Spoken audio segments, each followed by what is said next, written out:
Kim, you ready back there? We're ready. All right, so just to touch base on what we've got going on this evening before we officially call the meeting to order, because we have sort of a busy and also, if you don't follow the ins and outs of City Council, kind of a complicated agenda in that there are some topics that I know people are here interested in that are in subcommittee right now that will be voted out tonight for discussion, and some that will be referred to subcommittee and then come back out tonight. So to start off, we have a resolution which Councillor St. Hilaire will be presenting in honor of Beverly's own silver medalist in the 1972 Olympics, and we'll get to that first. We have a presentation from Dean Berg, Executive Director of Green Beverly. We have 3 citizen speakers who are here to speak with us this evening, and then we'll take care of some of our regular council business, take a short break for committee work, and then reconvene back in this room to continue our meeting. All good? All right, so with that, let's call to order this regular meeting of the Beverly City Council, February 7th, 7 p.m. Ms. Kent, would you please call the roll? Bowen? Here. Crawley? Here. Feldman? Here. Hausman? Here. Rand? Here. Rotundo? Here. St. Hilaire? Here. Sweeney? Here. And Flowers. Here, thank you. Councillor Rand, would you lead us in the Pledge of Allegiance, please? I pledge allegiance to the flag of the United States of America and to the republic for which it stands, one nation, under God, indivisible, with liberty and justice for all. Thank you. And I realize there is one other important piece of business that I should have attended to before I asked Councillor St. Hilaire to go to the podium to present the resolution. Today is Ward 3 Councillor Steve Crowley's birthday. Happy birthday! Thank you. So he gets to spend it with all of us, which is the best gift, I'm sure. It is. What more could you ask for? Happy birthday, Councillor Thank you. Appreciate Crowley. it. Councillor St. Hilaire, let's go to Resolutions Order 45. Would you like to go to the podium? Thank you.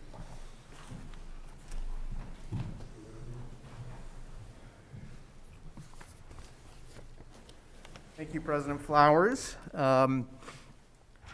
Ward 6, we're very proud of our Beverly Farms native Stu Irvin. He's a local legend, and have a resolution tonight in honor of the 50th anniversary of the U.S. Olympic team's silver medal, in the 1972 Olympics in Sapporo, Japan, which Stu Irving was a member of. So without further ado, I'll read the resolution.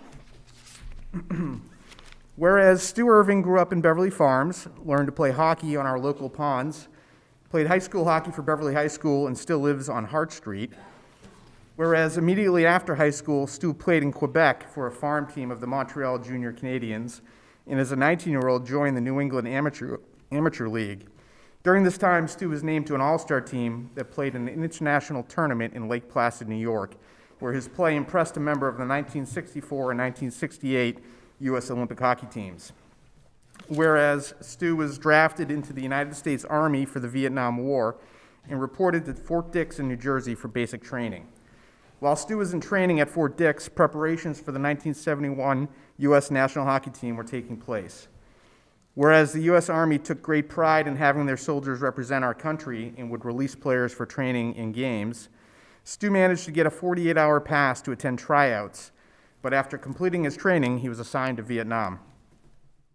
Whereas upon arriving in Vietnam, Irving was stationed in a small town 100 miles from Saigon in the Mekong Delta. Despite being in Vietnam, Irving still hoped to make the Olympic team and had his father send him hockey pucks and sticks.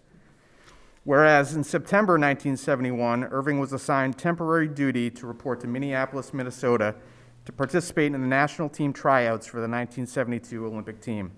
Irving survived the first round of cuts in the tryout and joined the team for exhibition play. Whereas 2 weeks before the Olympics began, the U.S. team lost the game to the Soviet Union 11-4. Irving scored 2 goals in the game against Vladislav Tretiak, who was considered one of the best goaltenders in the world at the time. After the game, Irving was informed that he had made the team. He finished his military service as a member of the Olympic team. Whereas in his first Olympic game, Irving scored an insurance goal in the final minutes of Team USA's 5-3 win over Switzerland. In the medal round, the U.S. lost their first game against Sweden. They rebounded to upset Czechoslovakia before losing to the Soviet Union. The Americans won their 4th game of the round robin, defeating Finland 4-1. That win put the United States in a position to win a medal. In the Americans' final game of the Olympics, Irving recorded a goal and an assist in a 6-1 win over Poland. Finland then upset Sweden, assuring the Americans of a medal, and in the gold medal game, the USSR defeated Czechoslovakia. That loss by the Czechs gave the Americans the silver medal.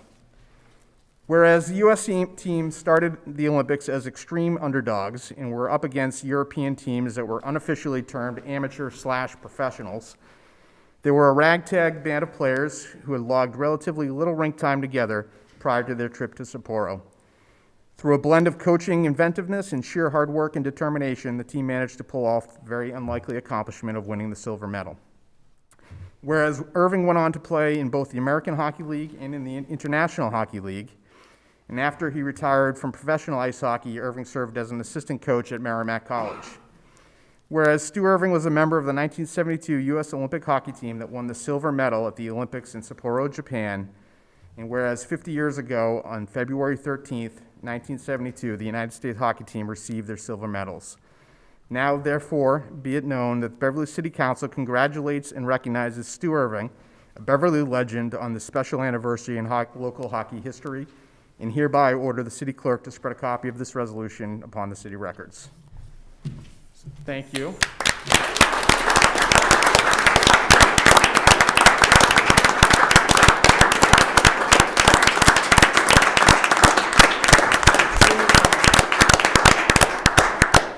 I love the limelight, but I'm sure he's watching on TV tonight. And I would also like to thank Jay Leahy of the Beverly Historic District Commission and a Beverly Farms local historian, as well as Stu's wife, Deb, for helping with the resolution, and I'll be sure to deliver it to him in the near future. Thank you. Thank you very much, Councillor St. Hilaire. And Mr. Irving, I had heard that you may not be here, but congratulations as you're watching on BevCam, and thank you both for your service to the country and for your outstanding talent that you lent to the hockey team. And thank you, Councillor St. Hilaire, for helping us to recognize Mr. Irving tonight. With that, I would entertain a motion to approve Order Number 45, the resolution celebrating Stu Irving. So moved. Second. All in favor? Aye. Thank you. Motion carries 9-0. With that, let's go to presentations, awards, and memorials. And Mr. Dean Berg, Executive Director of Green Beverly, if you would go to the podium.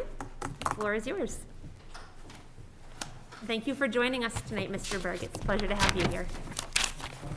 Thank you, Madam Council President, fellow councilors. Thank you for inviting me in to provide an update on what's happened with Green Beverly in the last 3 to 4 months. And I have my partner in crime, Tom, that's going to advance slides for me. So Tom, you can go to the next slide. As you may or may not remember, we divide the services of Green Beverly into 2 major categories. One category is what we call community projects. The other category is community engagement. Projects are broader, community-wide, as the name implies, community-wide kind of projects. They generally have a bigger impact from an environmental standpoint, bigger positive impact. They generally require support from a wider group of stakeholders, the city, the schools, local businesses, and a lot of times they require funding. Community engagement, these are the types of activities or small types of projects where you will see us out in the community. Events is probably the obvious type of engagement that we do. So when I provide my update, I'll talk about the updates as they relate to these 2 categories. So Tom, you can go ahead. On the community project side, we have 3 projects that we're currently working that are active projects. The first one is called Urban Ag, or Urban Agriculture. And I'll talk about the image on the right, first of all, because like me, your eyes are probably drawn to the image first. So this was a study that was done in Iowa, and it was a study that showed that if a meal was sourced from local ingredients and local produce and local meat, local being a 74-kilometer radius in this case, that meal had a lower carbon footprint than a meal that was sourced through traditional supermarket channels, i.e. being shipped from one of the coasts. And not just a lower carbon footprint, but a 5 to 17 times lower carbon footprint. So not 5 to 17%, 5 to 17 times. So a significant difference. This hopefully illustrates the importance of having local food, local produce, local meat, to serve our tables. So the Urban Ag Project is a project that was actually selected by a master's program at Tufts University. It's the Urban and Environmental Planning and Policy Master's Program at Tufts University. They selected our project as one of their spring semester field projects, so they have 5 master's students that are working on this project, led by us, to really come up with, first of all, a coalition of North Shore stakeholders that could be part of this coalition that is working on increasing our local food production, and also to come up with recommendations. We intend to take those recommendations then into a round of potential funding opportunities with grants. So Tom, I'll let you advance to the next one, please. The second community project that we're working on is called Green Up 100. This is a project that is intended to help our low-income housing tenants upgrade their electricity source to 100% renewable electricity. And to do this, we're working with Harbor Light Community Partners, the YMCA, the Beverly Housing Authority, to upgrade their tenants to 100% renewable electricity. As part of this, we will extend this to marketing programs to the rest of Beverly citizens, and we will do this in conjunction with the upcoming GMA program that's coming out from the city, such that it goes beyond just a low-income housing and hopefully incentivizes and motivates others within the city to upgrade to 100% renewable electricity. The third project, Tom, if you want to go to the next one, is what we call food diversion. So not only is having local food important from a carbon footprint perspective, but reducing our food waste is also very important from a carbon footprint perspective. So we won a grant that will allow us to divert edible food from local restaurants, supermarkets, and farms, ultimately to the organizations and agencies within town that already feed our underserved. So, and as you know, there are many of these groups within town that are preparing meals on different days of the week, different nights of the week to serve our underserved neighbors. So we're going to help to coordinate that, lead that, and really ultimately not only keep food out of the waste stream, but also help support our food insecurity challenges within the town, within the city, sorry. Okay, Tom, go to the next one. On the community engagement side, we recently won a grant from the Beverly Cultural Council to build out the sustainability showcase that we've talked about for the last 6 months, and we've been dreaming about for the last 6 months, and we've been working on the design for the last 6 months, and now we have the money to pull this off. So in our space at the Cummings Center, we will be building what we call a sustainability showcase, and it's the image there. There's a top view of our space, and if you can see the panels around the outside wall, the different colored panels, those will be different panels like the transportation panel that you see on the right. So they'll be educational, they'll be engaging. Ultimately, we want them to inspire action. This will be a hybrid space where we will use the center space for presentations, meetings, and workshops. So we'll have different workshops there and different programs to draw people into the space. Our target on this is aggressive, so I'm not committing to this, but our target is to do a ribbon cutting on Earth Day. So, Tom, you can go to the next slide. I think this is the last slide. So also on the engagement side, we have a number of events that are occurring. I'm looking around because our events director, Julia Long, I don't see her here, but she is in charge of our events, and she has a number of things lined up here for this next couple of months. The 2 events on the above the bar are what we call our bigger cornerstone events. We're doing an event at the Cabot on March 10th, which is part of their community conversation program. Our focus is going to be on water and water conservation. So it is titled Coastal Communities Talk Water. And that is going to be a 3 10-minute TED Talk kind of a series with a Q&A and panel at the end with some music before, music after, a time to engage, etc. The next cornerstone event will be Earth Fest at Lynch Park on April 24th. So taking off from Lobster Fest and Harbor Fest. This will be Earth Fest. And then we have a number of workshops that are below the line. We do workshops on different topics. We have a whole coaching program, and different coaches that have expertise in different subject matter can do workshops. Oh, I was just talking about you, Julia. So Julia's responsible for this slide. Perfect timing.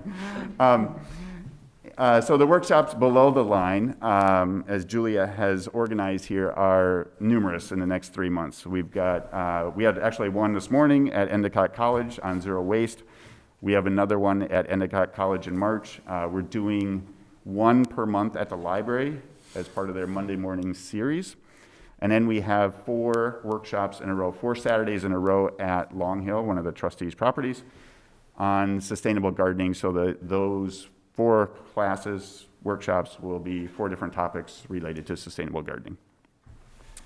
And I think that is it. Tom, if you go to the next one, I think it's the thank yous. Yeah. So if you have any questions, I'm happy to entertain questions. Or Julia, now that Julia is here, is happy to entertain questions as well. Thank you very much, Mr. Berg, and Mr. Keeley did a great job running those slides. Thank you. Couldn't even tell that you were stressed about it. And Ms. Long, it's nice to have you here with us as well. So counselors, any questions or comments for Mr. Berg or members of Green Beverly while they're here? Counselor Bowen. Great. So thank you. It's great to see this work happening and to see especially the partnerships between different groups across the city. So I'm really excited to follow this work, and just had a question about some of the public awareness and how it relates to specific projects and specific priorities in the city. Thinking about as we hopefully are transitioning back to some different norms as we come through a new phase of the pandemic, just what opportunities there are for people to be thinking about waste, to be thinking about using outdoor spaces differently than we did before, and how you're thinking about, an event like Earth Fest or the community conversation about water, using some of those moments to think about how we as a city are just thinking differently about how we operate individually and as a community. So kind of curious about those public awareness moments and how we can help with those. And then another question that's maybe not for an answer tonight, but just for us all to think about, as you're doing this work and noticing areas where we can be working on, energy efficiency or green energy or food waste, are there actions that city departments could help take that, for us as counselors, thinking about policies we put in place or funding that we advocate for, or try to, ask questions about, are there things that you're seeing in your work city departments could do differently to help achieve these goals? Excellent questions, Councilor Bowen. So the first one, if I understood it right, as we come back to a new normal, can we look at spaces differently? Certainly there are opportunities there, and I'm going to pull one of Julia's ideas out, and she can certainly speak to it more. But her idea is to have pop-ups in different locations. So a big part of what we're trying to do is meet people where they are. And we've actually struggled with the location at the Cummings Center because that requires us to draw people in there, right? And we want to meet people where we are, which is going out into the community and finding out where they are and setting up a pop-up in different locations. So I think that's one example of where we've thought about how we can look at this differently. And I'm sure there are many others. So I don't know, Julia, if you want to, okay. The second one, city opportunities. So we work very closely with Arena, as I think most of you probably know. We meet with Arena formally every 2 weeks and talk to Arena on a more regular basis. I'm sorry? Oh, I'm sorry. Yes. So Arena Keefe, our sustainability director within City Hall, within the city. We work with her formally every 2 weeks. We talk to her formally every 2 weeks. We talk to her on a more regular basis than that. Officially, our focus is on the residential side and the local business side versus the municipal side. But it's hard to draw a clear line between those two, right? And we're often trading ideas and trading potential actions between them. So I don't know if that answers your question or not, but there are certainly, as we're discussing different things, ideas that come up that certainly impact municipal buildings and the municipal side of things. Good question. Councilor Bowen, any follow-up, or you good? Oh, Okay. But I think maybe. can Ms. Long Yes. speak? Yes, and I also, I'm remiss in not recognizing that Mr. Wayne Miller is also here with you all as part of your Green Beverly crew. So, Mr. Miller, thanks for being here. Hi, I'll be very brief. Thank you for letting me speak and for letting me be here. You had just asked about the way that the city can maybe collaborate or know more about what's going on. The fact that we are working with Arena, the sustainability director, on a lot of projects is definitely relevant to your question, and even more specifically, Earth Fest, which is the 24th of April. It's a Sunday afternoon, is co-sponsored by the city and Green Beverly. So we will be, you'll be hearing more about that and maybe thinking in the back of your minds right now, ways to think outside the box and offer a new way, like Dean was saying, a new way of doing what we're used to doing in a more sustainability sort of directed manner, behaviors for the city. So we'll talk more about that, but keep it on your radar. Thank you. Thank you. Councilor Houseman. Yeah, just a question and a comment. First of all, thank you for the work that you're doing. I think this is an important contribution to our community, and certainly is completely sort of consistent and parallel with what the city is doing in terms of city policy, in terms of climate change. So I appreciate that.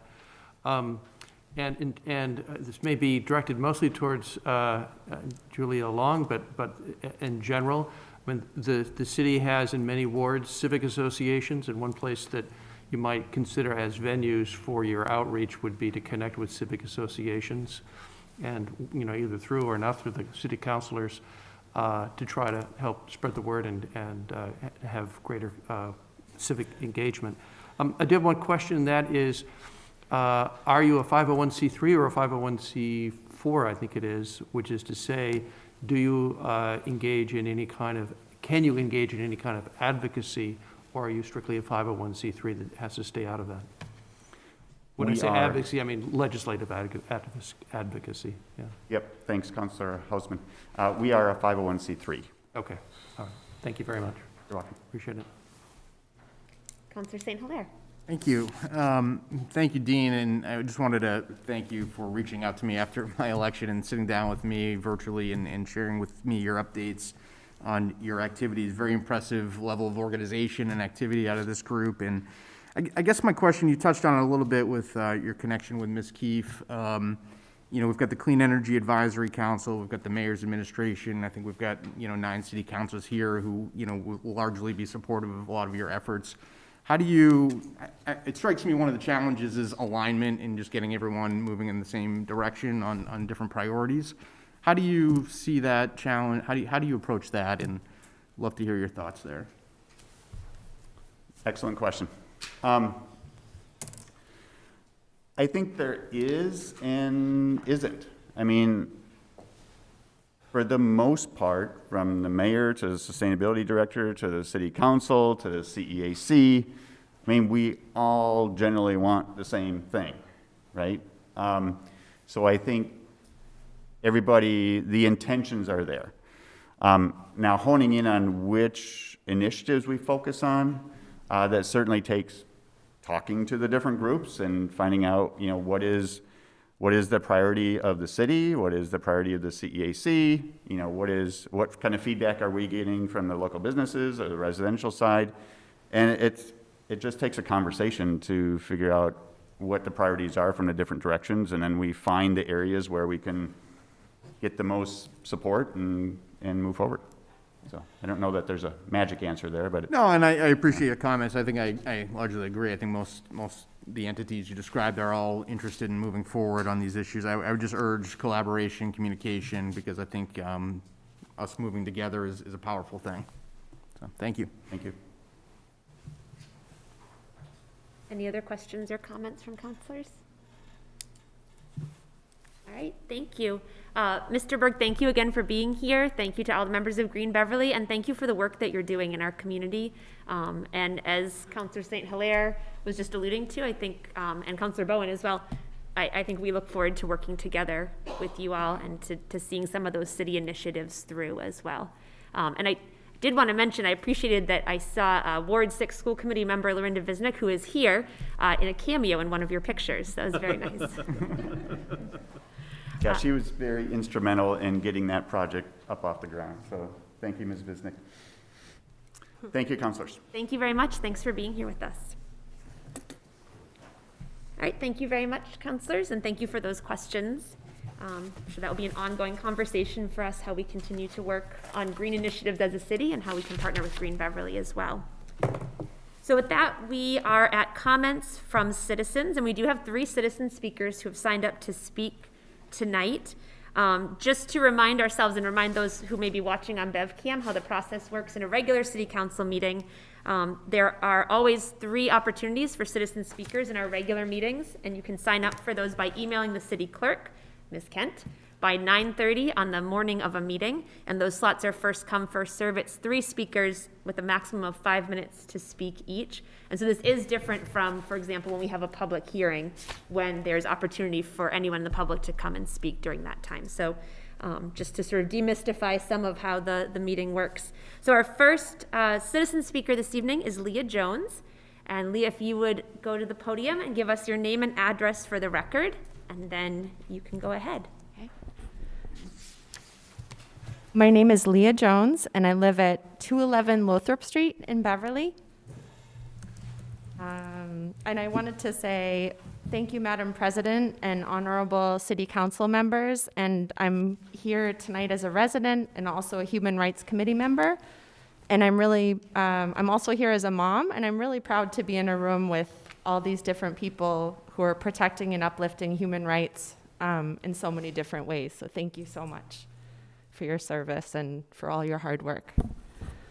And let me know if you can't hear me, because I'm a little bit muffled. So I'm going to read a very short statement on behalf of our Human Rights Committee, and then I'm going to take the opportunity to read another brief statement by a community member who wasn't able to make it here tonight. So I'll try to keep it very brief. So we are here to ask for your vote to amend Beverly City Council rules to include a land acknowledgement statement. We support your efforts towards learning and relearning, forward action, and representation of Indigenous voices in the decisions Beverly makes. A land acknowledgement is the least of what municipal leaders can and should do. A simple, essential statement recognizing and honoring the original inhabitants of this land.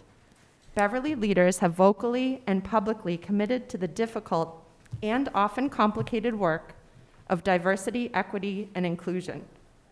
Part of this responsibility is honoring truth and correcting dangerous myths that erase Indigenous peoples' history and culture. Let us take this opportunity to demonstrate that we believe in the commitments we have made to strive for belonging, inclusivity, justice, and equality. We can't turn our backs on the real history of this land.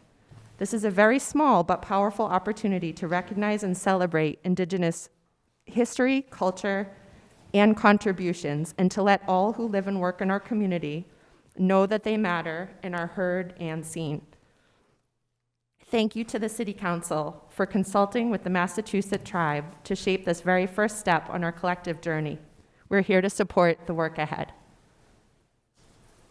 Thank you so much. That's a statement from our Human Rights Committee, and there's some members here today. And then the second letter is from Lauren Swain Bartold from 60 Whitney Ave. So these are her words in her letter that she submitted. Can you hear me okay? Okay, thank you. I believe that a land acknowledgement statement is an important ritual that plays an aspirational role in creating who we want to be as a community. A ritual is an invitation both to wonder and to welcome, and through our wondering and welcoming, to create a better community. Here's an example. At sports games in this country, the national anthem is played and American flags are flown. Some may argue that we don't need to hear the anthem or see the flags to be reminded of who and what we are. But I take the flag and anthem as critical rituals that serve as an invitation to reflect on what it means to be an American. What are the ideals of this country, and how can we keep doing better?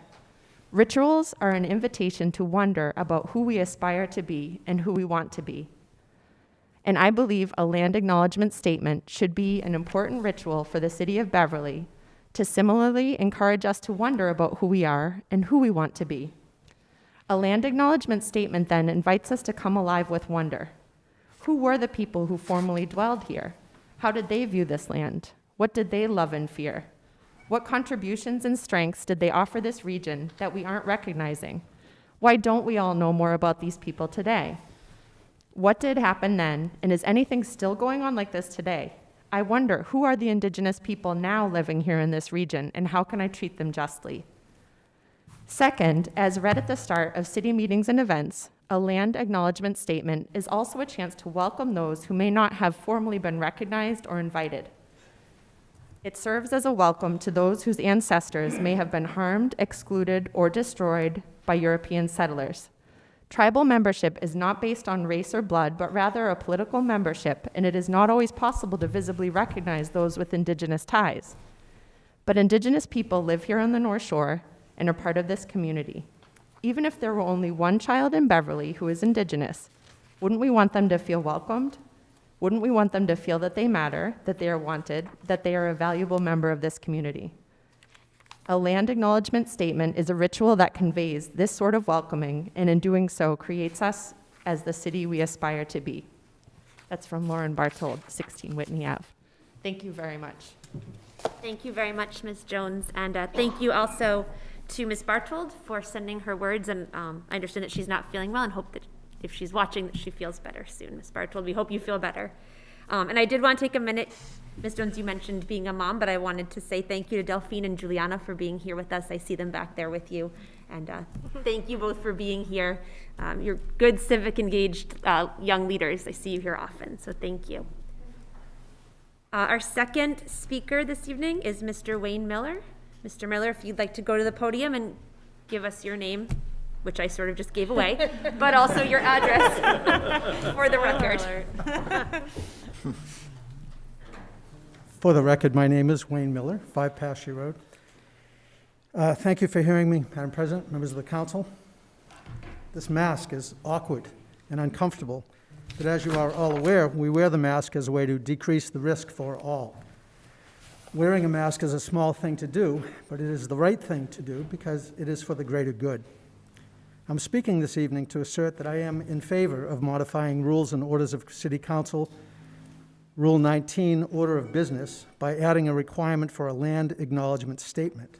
I believe that regularly affirming our city's respect and appreciation for Indigenous people will substantially help decrease fear, alienation, and perhaps bitterness among that population, bitterness justifiably engendered by 400 years of mistreatment of biblical proportions. A land acknowledgement statement will, I believe, help to decrease emotional distress and risk in our population, which includes Indigenous and other marginalized people. I favor a land acknowledgement statement also in part because we are now fully involved in a climate crisis and the imminent prospect of a mass extinction event. Certainly we must face this terrifying reality, and just as certainly we must act to mitigate and forestall the consequences to life on Earth. The manner in which we act now and in the decades ahead must be informed and inspired by the first people and modeled on the honor and devotion to our environment that guided them. We must relearn to respect our environment and to engage with our lands and oceans harmoniously, reestablishing the balance of nature that hundreds of years of human intervention have disrupted.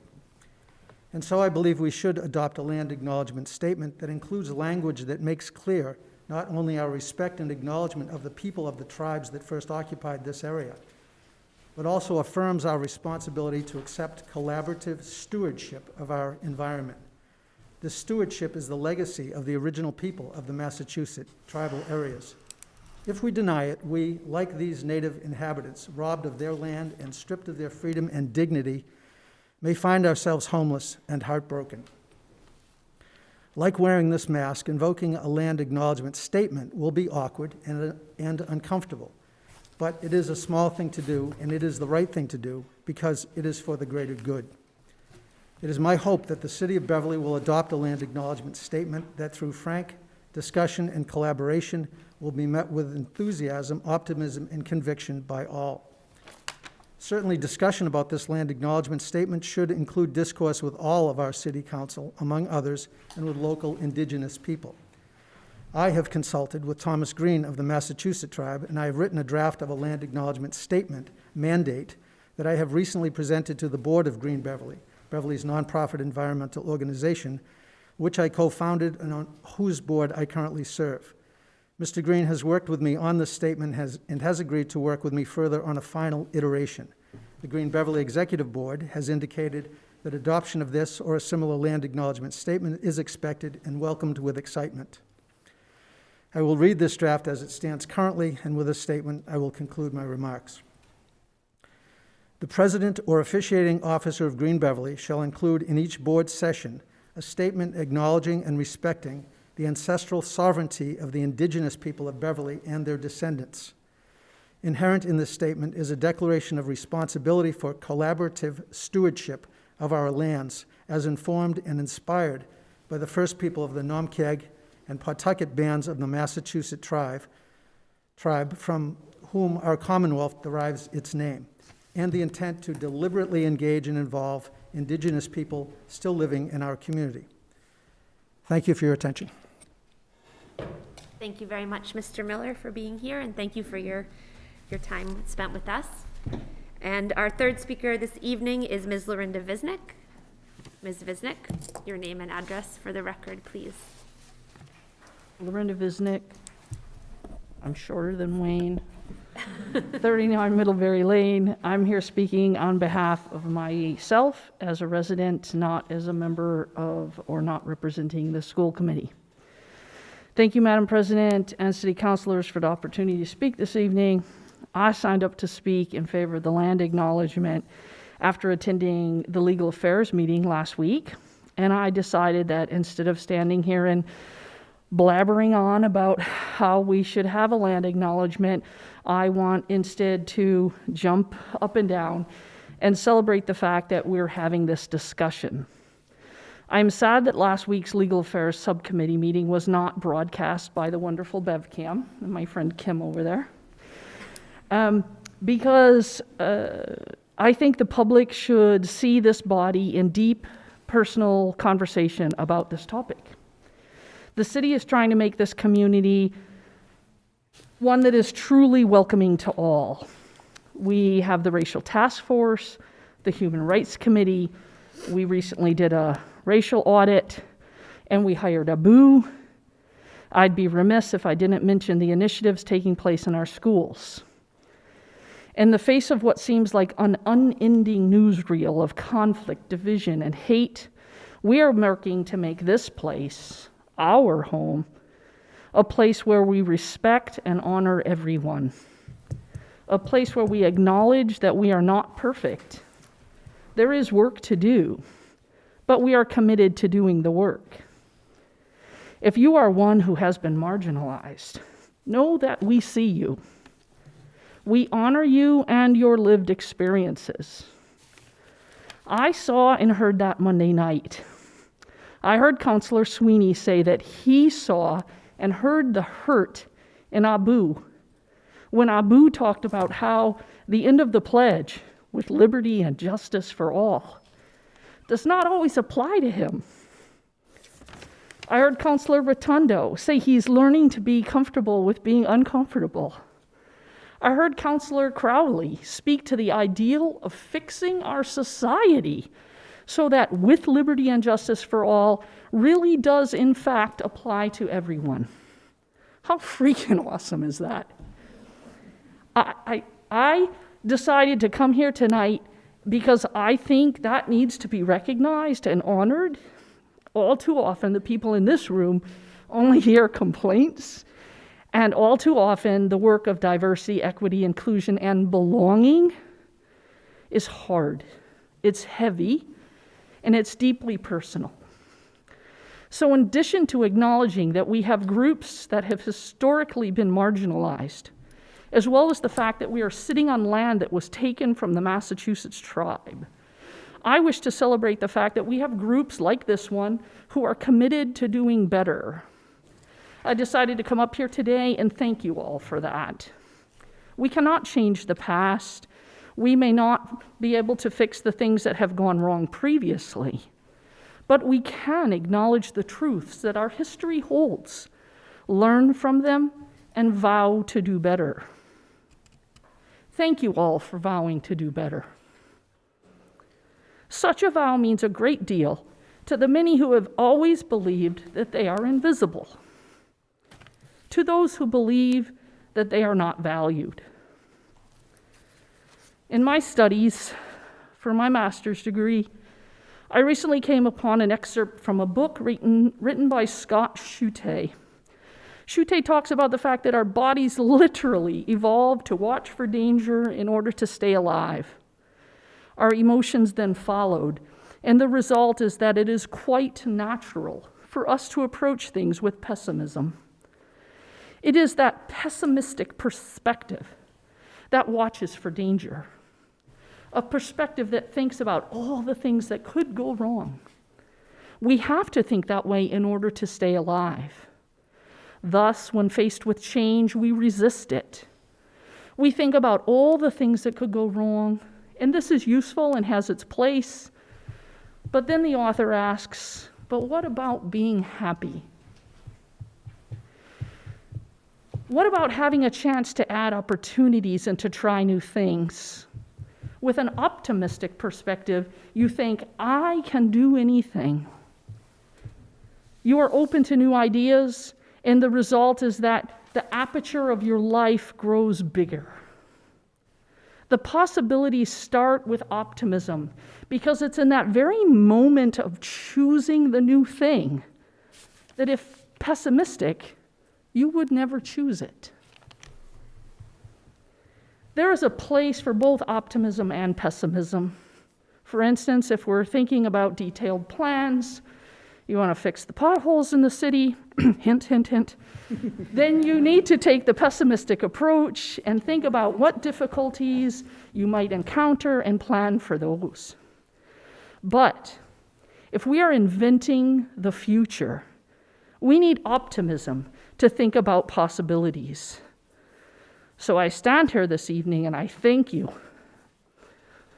for digging in and doing the heavy work, for having these conversations. Thank you for being optimistic as you work to imagine the future of our city as a place that is welcoming to all.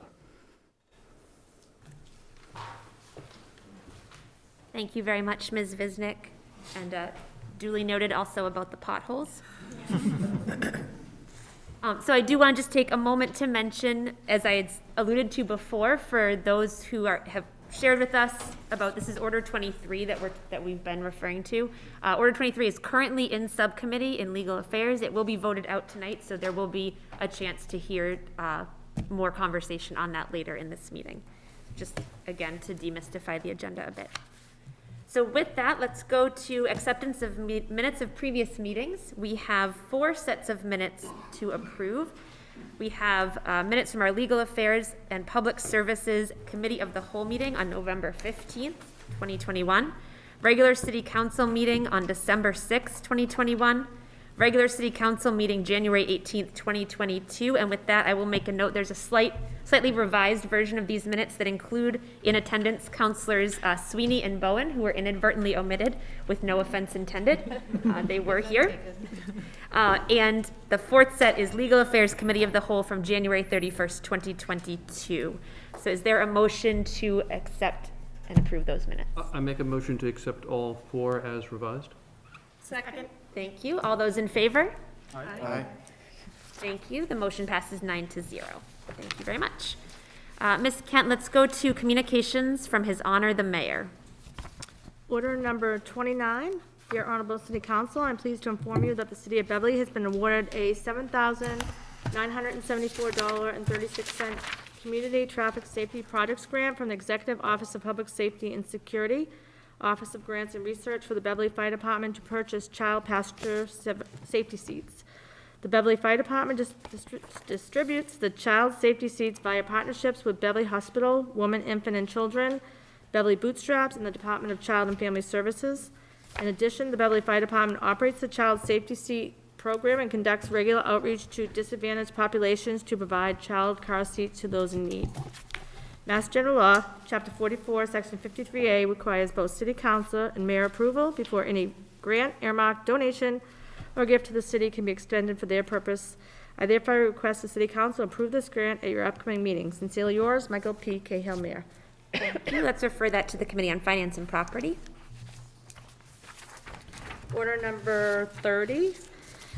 Dear Honorable City Council, I hereby reappoint, subject to your review and recommendation, Mr. Martin Lawler at 109 Water Street to serve on the Beverly Golf and Tennis Commission. His term is to be effective until February 1st, 2025. Sincerely yours, Michael P. Cahill, Mayor. Thank you. Please refer that to the Committee on Public Services. Order number 31. Dear Honorable City Council, I hereby reappoint, subject to review and recommendation, the following to the Parking and Traffic Commission. Mr. Jonathan Saul, Sergeant Michael Henneberry, Traffic Sergeant Designate of Beverly Police Department, Captain Ryan Larossi, Designee of the Beverly Fire Department. Their terms are to be effective from March 1st, 2022 until March 1st, 2025. Sincerely yours, Michael P. Cahill, Mayor. Thank you. Please refer that to the Committee on Legal Affairs. Dear Honorable City Council, I respectfully request that you approve a transfer from the Airport Enterprise Fund balance of $175,000 to fund the continuation of work associated with the testing and monitoring of property at the airport. This ongoing work is necessary to comply with the DEP requirements. Please initiate action on this matter at your next City Council meeting, February 7, 2022. This transfer request will require a public hearing be set prior to City Council vote. Thank you. Sincerely yours, Michael P. Cahill, Mayor. Thank you. Please refer that to the Committee on Finance and Property to set a public hearing. Order number 46. Dear Honorable City Council, as you are aware, the city has taken initial steps toward buying the vacant lots of 14 and 34 Simon Street in the Gloucester Crossing neighbor for the purpose of converting them to open green space and as play area for the residents of this densely populated area. The current owner, Beverly Housing Authority, issued an RFP for each property in November. The city submitted bids for both properties and they were accepted. Mass General Law, Chapter 30B, Section 16E2, provided that the city may buy real property without issuing an RFP if the governmental body determines in writing that advertising will not benefit the governmental body's interest because of the unique qualities or location of the property needed. This determination must be published in the Central Registry not less than 30 days before the city executes a binding agreement. In light of these requirements, enclosed for your consideration is a proposed order declaring that due to unique qualities and location of the lots at 14 Simon and 34 Simon Street, the city will not benefit from advertising for the purchase of such real property. Please note that this particular order is solely for the purpose of meeting the requirements of the Mass General Law, Chapter 30B, Section 16E2, and is not for the purpose of seeking approval of the purchase itself or for any appropriated funds. Orders for such will be filed separately in the near future. I respectfully request the City Council act to approve this order at your next meeting so that the city may proceed with publishing notice in the Central Registry as soon as possible. Sincerely yours, Michael P. Cahill, Mayor. Thank you, Ms. Kent. And Councilor Crowley, this is in your ward, and I know even before you were elected, you were working with former Councilor Stacey Ames and residents of Simon Street on this. Would you like to read the declaration that goes with this? Sure, it'll be my honor to, and it's an honor to have this finally come to as far as fruition for the groups and the citizens on 14 and 34 Simon Street. So here we go. Declaration regarding the unique qualities and location of 14 and 34 Simon Street for purposes of acquisition. Whereas the Beverly Housing Authority is the owner of 14 Simon Street and 34 Simon Street, the Simon Street parcels, Beverly, Mass. Whereas 14 Simon Street is a vacant lot that is approximately 3,839 square feet in area, and 34 Simon Street is a vacant lot that is approximately 4,974 square feet in area. Whereas until relatively recently, the Simon Street parcels were maintained as park space by the BHA. Whereas the Beverly Housing Authority issued RFPs for each parcels in November of 2021. Whereas the entire Gloucester Crossing neighborhood, which includes Simon Street parcels, has been designated as an environmental justice neighborhood by the Massachusetts Executive Office of Energy and Environmental Affairs based on minority population and its utmost importance to the city to advance racial and social equality, equity. Whereas residents of the neighborhoods have expressed a desire that the city buy the Simon Street parcels and hold them for park purposes. Whereas the city obtained a professional appraisal for each parcel, and it was determined that the fair market value of each is $200,000. Whereas the acquisition of the Simon Street parcels is consistent with the city's 2016 Open Space and Recreation Plan goal for protecting and acquiring land in more urbanized areas of the city, including pocket parks and play areas. Whereas the city submitted responses to the RFPs and offered to buy 14 Simon Street for $200,000 to be used for open green space, and 34 Simon Street for $200,000 to be used as a recreation space for children, including a playground, benches, landscaping, and picnic tables, all subject to approval and appropriation by the City Council. Whereas Mass General Law, Chapter 30B, Section 16E2 provides that the city may acquire real property without issuing an RFP if the governmental body determines in writing that advertisement will not benefit the government's body's interest because of the unique qualities or location of the property needed. And that such determination must be published in the Central Registry not less than 30 days before the city executes a binding agreement. And whereas this order is solely for the purpose of meeting the requirements of Mass General Law, Chapter 30B, Section 16E2, and it is not for the purpose of appropriating funding for or approved the proposed acquisitions, which will be considered separately. Now therefore, it is ordered that in accordance to the requirements of the Mass General Law, Chapter 30B, 16E2, it is hereby determined that 14 Simon Street and 34 Simon Street are both real property assets in the city that are unique in their location and qualities, in that, amongst other things, they are vacant lots located in an environmental justice neighborhood that is densely populated and has very little private open space, and the parcels are uniquely suitable for development into a pocket park and recreation use in a manner that is consistent with the city's open space and recreation plan, and as such, advertising for the purchase of such real property will not benefit the city. Thank you very much, Councillor Crowley. Let's refer that to the Committee on Legal Affairs, please. And Councillor Crowley, I would echo your gratitude that this is coming forward. And this is definitely one of those things in our community that really is a grassroots organization. And the residents really were the impetus for this to begin. So thank you for reading that. Ms. Kent, let's go to communications from other city officers and boards, please. Order number 33 from Councilor Rotundo and Councilor Crowley to consideration request to hold a public service forum to address the flooding in wards 1 and 3. Thank you. Please refer that to the Committee on Public Services. Order number 34 from the city clerk, a letter to the council of our intentions to ask for an increase in election workers' salaries in the F23 city budget.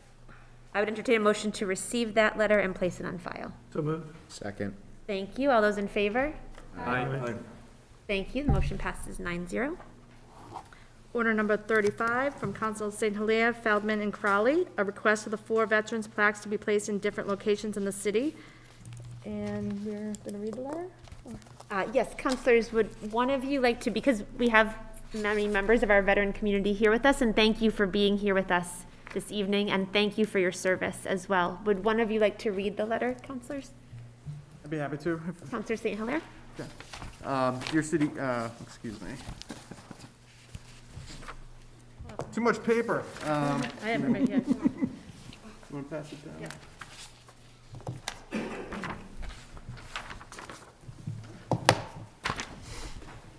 Dear Honorable City Council, in August 2021, the Beverly Veterans Council passed a motion to add 4 Veterans Square plaques dedicated to Beverly residents who were killed in action in Vietnam.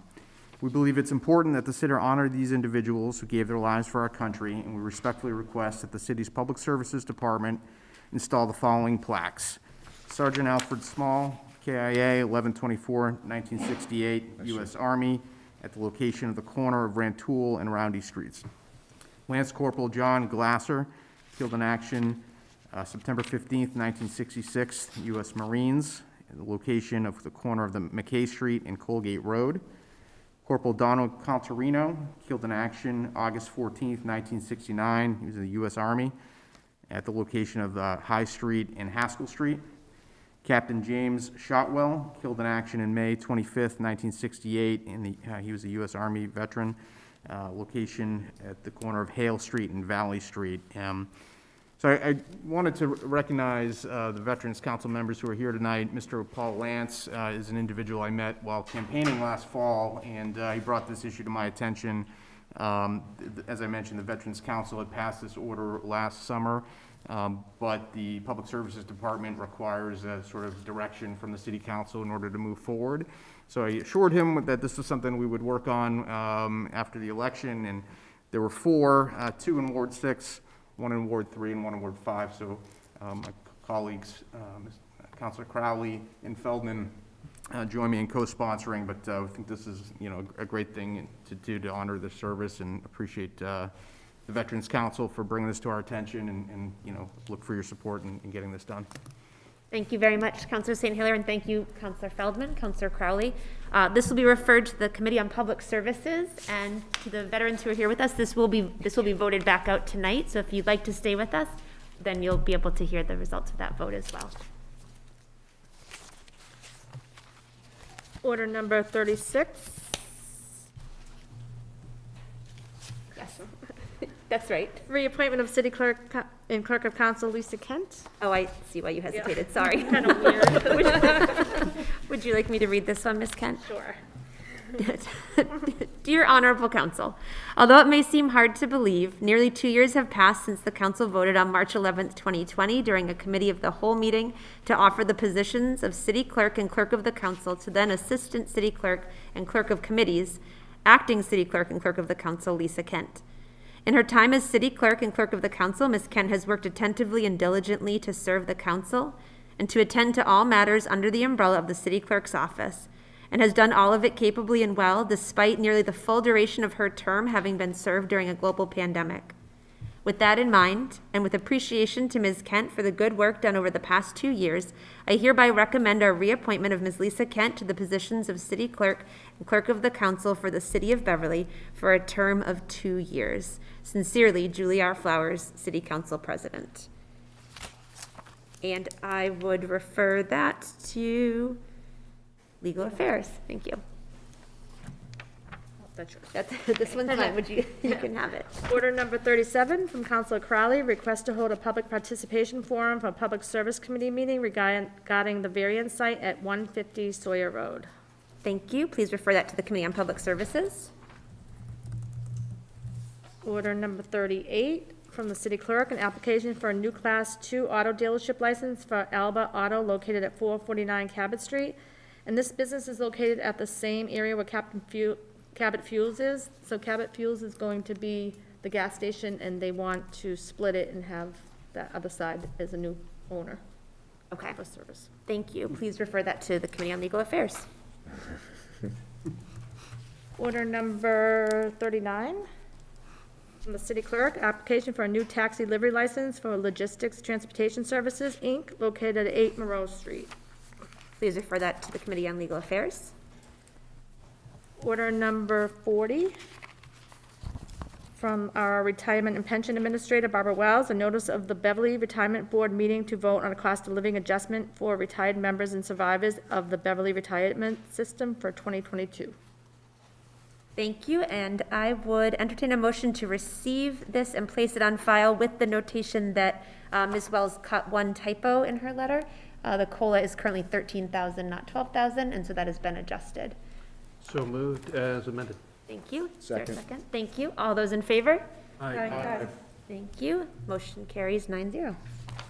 Order number 41 from the city clerk for applications for lodging house renewals for 2022. 2022, yeah. Please refer that to the Committee on Legal Affairs.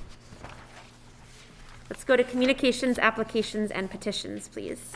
Order number 42 from the Commonwealth of Massachusetts Local Election District Review Commission, approval of the redistricting map of Beverly. Thank you. I would entertain a motion to receive that and place it on file. So moved. Second. Thank you. All those in favor? Aye. Thank you. Motion carries 9-0. Order number 43, from the Department of Environmental Protection Waterways Regulation Program, a notice of license application number W21-6076. Thank you. I would entertain a motion to receive that and place it on file. So moved. Second. Thank you. All those in favor? Aye. Thank you. Motion carries 9-0. And order number 44, from the National Grid, a petition for plan number 304-52436 in accordance with the plan marked Bayview Way. Thank you. Please refer that to the Committee on Public Services to set a public hearing. With that, I would entertain a motion to take a brief recess for some committee work. So moved. Second. All those in favor? Aye. Thank you. Let's have Legal Affairs stay here in the chamber, please. Public Services in Committee Room A, and Finance and Property, we're on the bench.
Kim, Okay. I can't see him. Okay, call to order, Committee on Legal Affairs, and we're gonna, Kim, are we live with this? Okay, good. So just so you know, if you're in the council chambers, this will be on BevCam too, so if you want to have a conversation, I recommend the back hallway, back stairway, because the front stairway is taken. Okay. So order number 31, which is reappointment to serve on the Parking and Traffic Commission for Mr. Jonathan Salt, Sergeant Michael Henneberry, and Captain Ryan Laracy. Questions from committee? I do have one question. I know Councilor Sweeney had requested that we get some sort of a resume. Are you okay with not having anything in front of us? I know that was one of the questions we had kind of discussed at one of our, For reappointments too? even reappointments, because some members are new, who aren't familiar with. So he did request some resumes for certain people, because not everyone's familiar with everyone. Okay. So do you have any concerns about the reappointments? I'm okay with the Just- 4 appointments on these 4 people, because I'm familiar with them. Okay. Counselor Yes, Sweeney? thank you, Chair Rand. So that was something that Councilor Rotundo and I had discussed.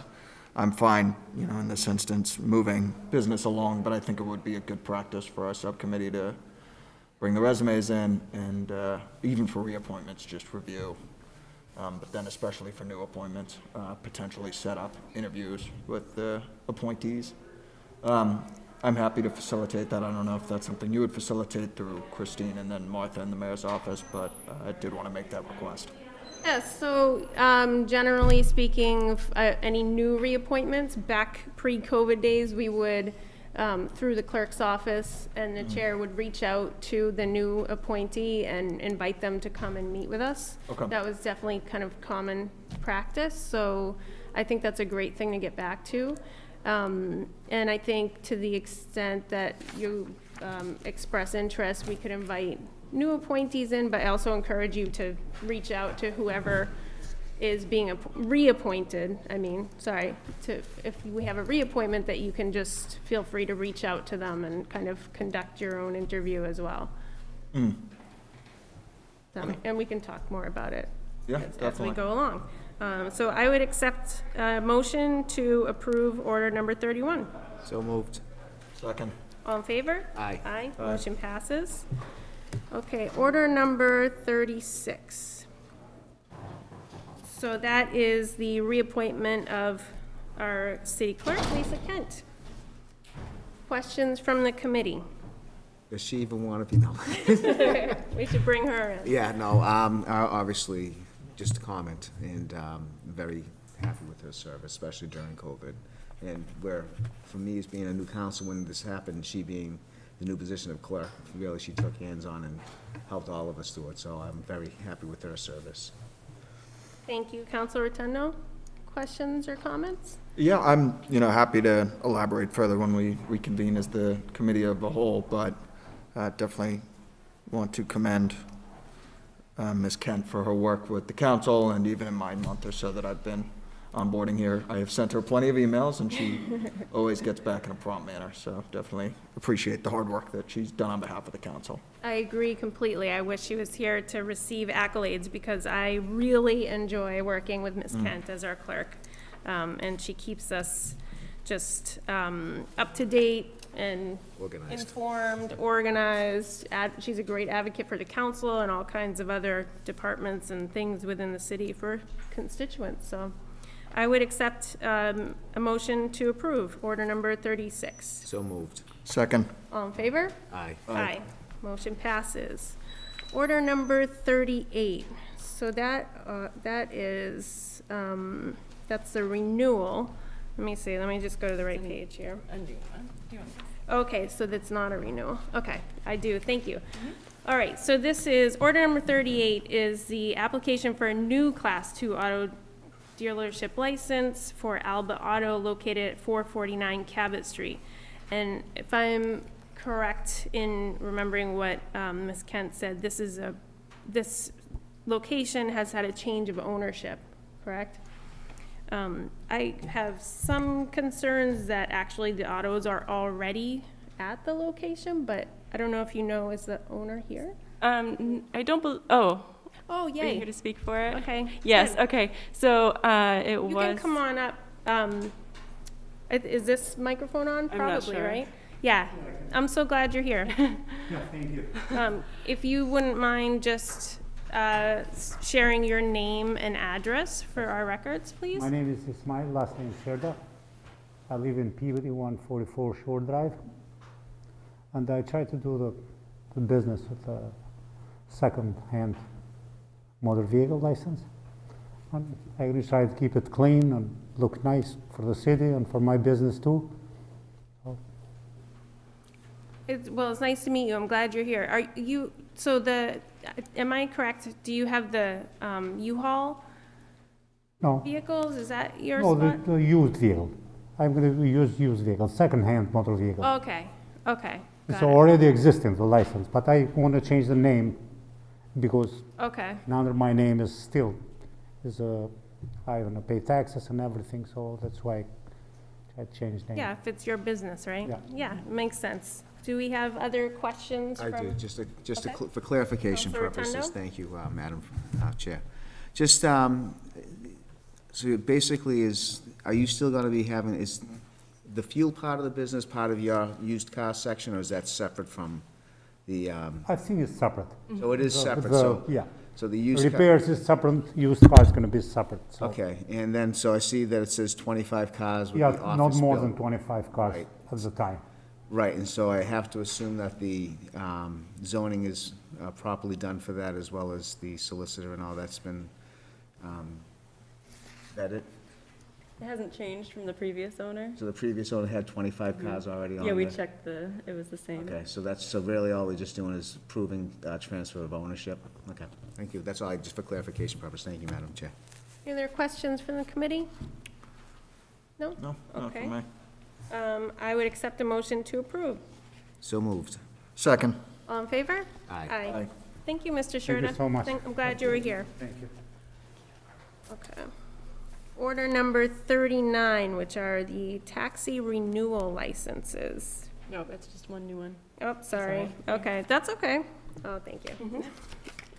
All right, taxi renewal license. So this is for logistics transportation services, and this is actually a new livery license. And Mr. Shepherd is here. Oh, excellent. Would you like to come on up? Thank you. We're so lucky to have everybody in the house today. And will you please just share your name and address for our records? Yes, my name is Louis Shepard. I live at 8 Monroe Street, Beverly, Massachusetts. Excellent, welcome. And so you're a brand-new business? Yeah, I'm a brand new business. I also moved to Beverly last year, so Welcome. been working on the medical field for more than 3 years, and I decided to start a non-emergency transportation services, and that's why I'm applying for it. Since I moved to Beverly, I wanted to apply as well for the taxi and delivery service in order to provide medical transportation. Excellent. And this is all signed off on by the chief? So he would have to go separately to the police afterwards Okay, for a driver, but the building inspector has signed off on it okay, perfect. because it's located out of 8 Monroe Street. Okay, thank you. Any questions from the committee? Just one again. So it says for seniors livery transportation, is it a van-type service, or is it? Yeah, that's correct. It's All gonna be right, banned. that's all I wanted, just, again, thank you, Madam Chair. Thank you. You're welcome. Counselor Sweeney, any questions? None at this time, thank you. Okay, thank you. I would accept a motion to approve order number 39. So moved. Second. All in favor? Aye. Aye. Aye. Motion passes. Thank you for your support. Okay, so now we're up to lodging house licenses. Okay, so order number 41, applications for lodging house renewals for 2022. Any questions from the committee right off the bat? Yep. I do, thank you. I saw the reports, and there were some deficiencies in some of the units. Do you know, have they been cleared up? Or will they be cleared up if the licenses, they will not be issued until they're cleared up? I can check with the health department. I know they had a change in staffing there, so I can follow up with Bill Burke on that. Okay. But we won't mail them until we're sure that it's all set. Okay, because like I said, I know there was a couple of units that, and like you said, as I know the inspector has since resigned. I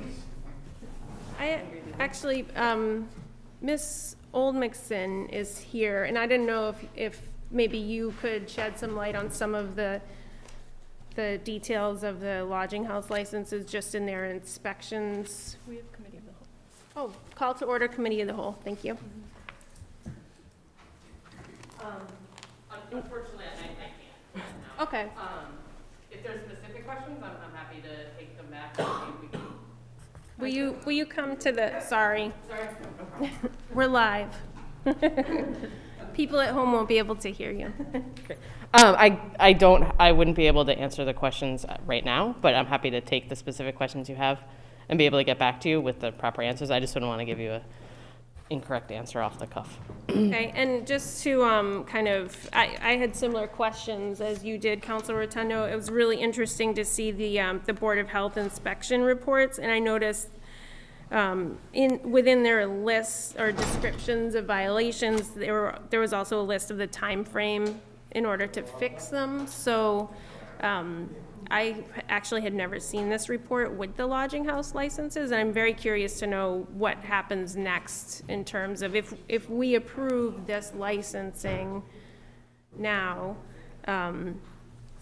it looks to me like the Board of Health follows up, but I just want to kind of confirm that that's the case and Sure, check what on the our process. course of action is. Madam Councilor Chair, Rotundo. can we hold this until we get confirmation, or should we? That's a really good question. If I could Will it ask affect their Ms. lodging Dixon license? what happened, because I know these are usually at the turn of the new year. Tell me what will happen. Will they be out of compliance? Yeah, so we wouldn't want to leave them too long, but the other option would be if you wanted, you could approve them assuming that all, or with the stipulation that all inspections are finished and approved. Completed. And that are completed, and then I can follow up with the Board of Health tomorrow and just double check, and then once they give the okay, we'll mail them out, but we can we can hold them in the office until Okay. they Until sign this is off. done. Yeah, if Okay. and that way you don't have to wait 2 more weeks, but it's up to you how you'd want to proceed. Okay, I would be comfortable with that. As well, thank you.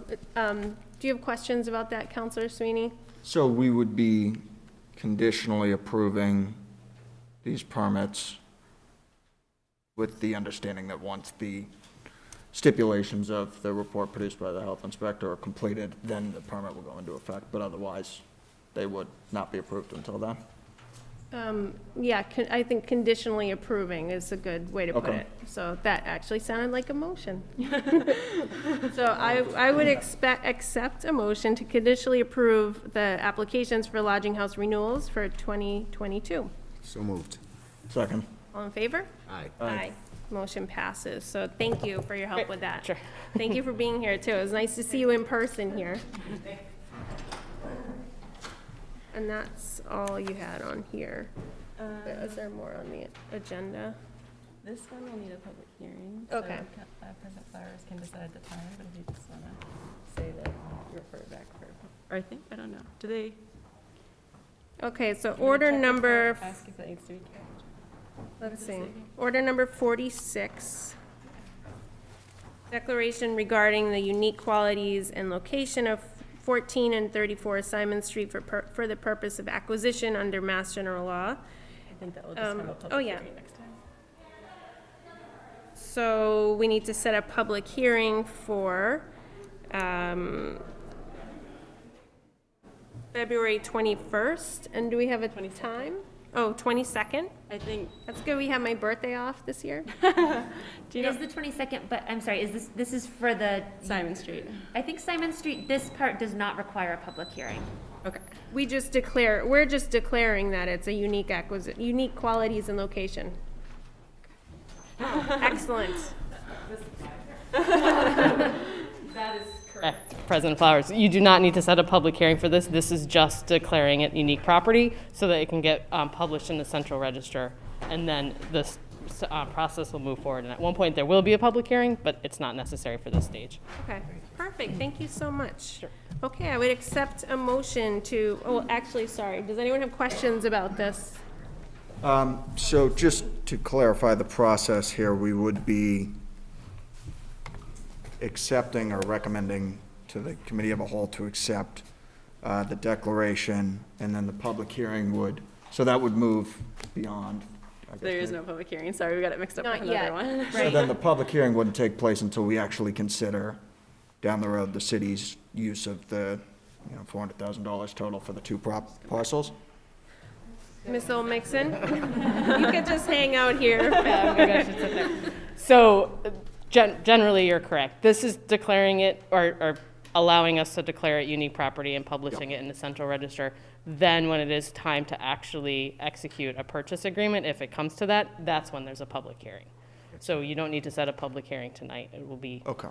So just given the nature of these two parcels, this would expedite the process. It's not even an expedite of the process. It's necessary under the Chapter 30B for the city council to declare these properties unique in order for the city to move forward with a purchase of that without doing an RFP to purchase. Okay. Thank you. Does that answer everybody's questions? Okay. Yeah, thank you. Thank you. Councilor Rotundo? I'm good, thank you. Yeah, okay. I would accept a motion to approve order number 46, declaring the unique qualities and location of 14 and 34 Simon Street. So moved. Second. All in favor? Aye. Motion passes. 3-0. Okay. I think I got them all. All right, excellent. I would accept a motion to adjourn committee of the whole. So moved. Second. All in favor? Aye. Aye, okay, and those against? Okay, nobody, good. All right, I would accept a motion, please, to adjourn Legal Affairs Committee. So moved. Second. All in favor? Aye. Motion passes. Thank you. You're welcome.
All right, thank you very much. The Beverly City Council is called back to order. Thank you, everyone. And we will have an opportunity now to hear reports from committees, but I did want to mention, with permission, during the break, I also was given this piece of artwork by Juliana Kwa, who is back there with her mom, Leah. I don't know if you can all see it, but it's sort of a combination, I think, of everything we talked about this evening. There's some green Beverly, keeping the earth clean, and also for our veterans, I think some of the conversation about our country and care for our country. So I asked Juliana, she said that I could share her artwork. Oh, look, there it is. And so with thanks to her for sharing that with us. A good reminder to care for our earth and its people. All right, thank you. Ms. Kent, reports from committees, please. Order number 35 from the Committee on Public Services, to whom was referred the matter regarding a request for the 4 veteran plaques to be placed in different locations in the city, 2 in Ward 6, 1 in Ward 5, and 1 in Ward 3. Have considered said matter and beg leave to follows. Recommend the council approve this request. Thank you. Any questions or comments from the council? This is on order number 35, is that correct? Correct. Yeah, I just wanted to thank the Beverly Veterans Council for their work on this. I just checked in looking at the materials that were submitted, and just thought it's worth us reflecting and noting the ages of these four soldiers. When you think of Ellis Park and the sculpture that is there of the young man waiting to board the bus. Pardon? Vietnam Veterans Plaza. Thank you. At the Vietnam Veterans Plaza, Lance Corporal Glasser was only 18 years old when he was killed in action. Corporal Carterino, thank you, was only 19 years old. Sergeant Small was also only 19 years old, and Captain Trotwell was 28 years old. And when you think about the sacrifice that they made at such a young age, it really is worth, I think, our acknowledgement. So I appreciate the work that your committee has done in bringing this forward to the council and for these plaques to be put up. So thank you. Any other questions or comments? Thank you, Councilor Houseman. Right, the question comes on the acceptance of the proposal and the adoption of the order. All those in favor? Aye. Aye. Any opposed? Thank you. The motion carries 9-0. And thank you again to the councilors who brought this forward, and thank you very much to the Veterans Council for bringing it forward.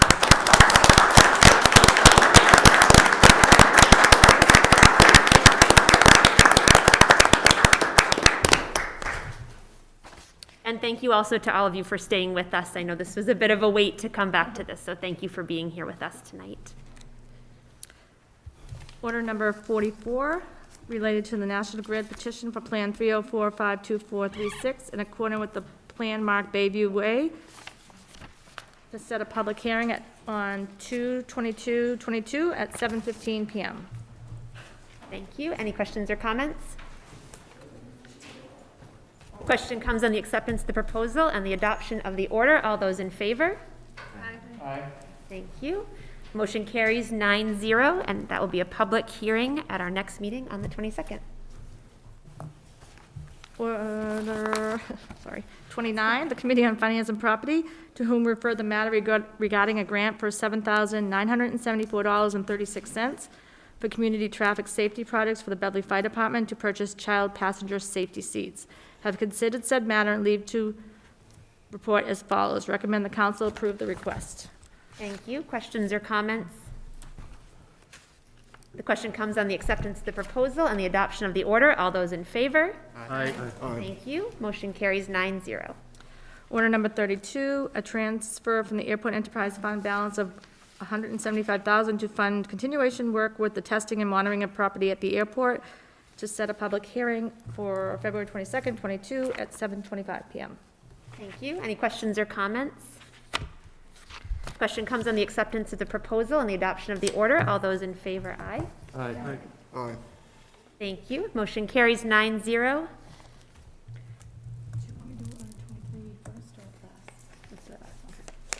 Order number 31, the Committee on Legal Affairs, to whom was referred the matter regarding a reappointment to serve on parking and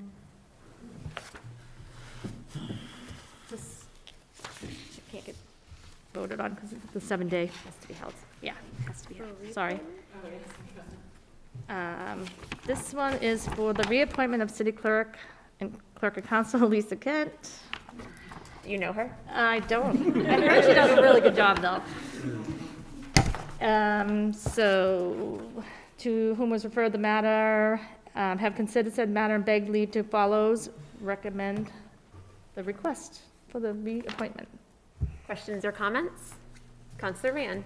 I would love to just take this opportunity to say how much I really enjoy working with you, Ms. Kent, and you are just above and beyond. Not only are you a super professional and know everything about clerking, you have built an amazing team in the clerk's department and created a very pleasant place to work in where people feel valued and respected. And I can remember that's something that you shared with us as what you're good at and a goal for anywhere you work during your interview process. And so you have achieved that, and I'm just really proud of the work you do and thankful for how well you take care of us as a council. So thank you. Thank you.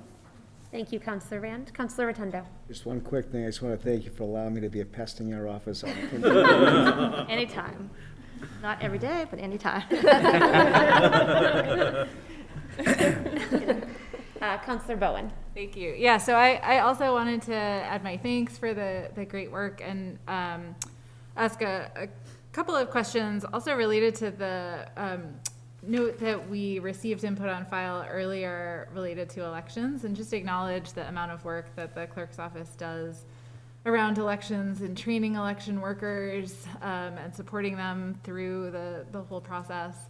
And I have seen that process up close and know that those are long days and it is complicated. And just wanted to, think about using this opportunity as we sort of talk about priorities for the clerk's office beyond elections as well. I know we've talked, many of us, about being an open and welcoming council and how we communicate well with the public. So thinking about the needs in the clerk's office for communications expertise and staffing, thinking about the support to the elections work, thinking about the support to the council. I just think it's such a critical role, and want to also ask about sort of how we as a council can best support ongoing conversations and sort of, I think from like a HR management perspective, that kind of continual goal setting and evaluation of progress against our goals as a council and the clerk's office. So I know, like you were saying, Councilor Rand, sort of setting out some goals for being in the role initially. I think as we go through the reappointment process, it's an opportunity for us to also reflect on learnings, reflect on needs over the next upcoming term, and how we can help set some of those priorities together, and then check in periodically on how we're doing on those. Mm-hmm. So thank you. It's not really a question per se. It's just a question to us all. Sort of how do we move that forward? Thank you very much, Councilor Bowen. Anyone to this side of me? Councilor Sweeney. Thank you, President Flowers. Just to quickly echo the comments made by fellow councilors, I, as a brand new councilor, definitely appreciate the effort that you put into the job. I have emailed you at all hours of the day and night, and you're always prompt to respond, which is greatly appreciated. And it is worth noting for the public and anybody watching that in addition to election administration and other more typical roles of the clerk's office, Beverly is unique in the sense that the city clerk works directly for the city council as a resource to the city council. And so Lisa takes on those additional responsibilities that her peers in other cities may not have. And it is definitely appreciated on my end. So I will have plenty more questions to come. Thank you. Appreciate the responsiveness. Of course, thank you. Any other questions or comments from councilors? Thank you. The question comes on the acceptance of the proposal and the adoption of the order. All those in favor, aye. Aye. Thank you. The motion carries 9-0, and thank you very much, Ms. Kent. Thank you. Order number 38, the Committee on Legal Affairs, to whom refer the matter regarding an application for a new Class 2 auto dealership license for Alba Auto located at 449 Cabot Street. Has considered said matter and begs leave to follows. Recommend the license be granted. Questions or comments? Question comes on the acceptance of the proposal and the adoption of the order. All those in favor, aye. Aye. Thank you. The motion carries 9-0. Order number 39, the Committee on Legal Affairs, to whom refer the matter regarding an application for a new taxi delivery for Logistics Transportation Services, Inc., located at 8 Monroe Street. Have considered said matter and beg leave to follow. It says, recommend the license be granted. Questions or comments on this one? Okay, the question comes on the acceptance of the proposal and the adoption of the order. All those in favor, aye. Aye. Thank you. The motion carries 9-0. Order number 41, the Committee on Legal Affairs, to whom was referred the matter regarding applications for lodging house renewals for 2022, have considered said matter and beg leave to follows. Recommend the license be granted with the stipulation that all inspections are completed. Thank you. Questions or comments? Question comes on the acceptance of the proposal and the adoption of the order. All those in favor, aye. Aye. Thank you. The motion carries 9-0. Order number 46, the Committee on Legal Affairs, to whom was referred the matter regarding a declaration regarding the unique qualities and location of 14 and 35 Simon Street for purpose of acquisition under Mass General Law, Chapter 30B, Section 16E2. Have considered said matter and beg leave to follows. Submit the accompanying order and recommend its adoption. Thank you. Questions or comments on this one?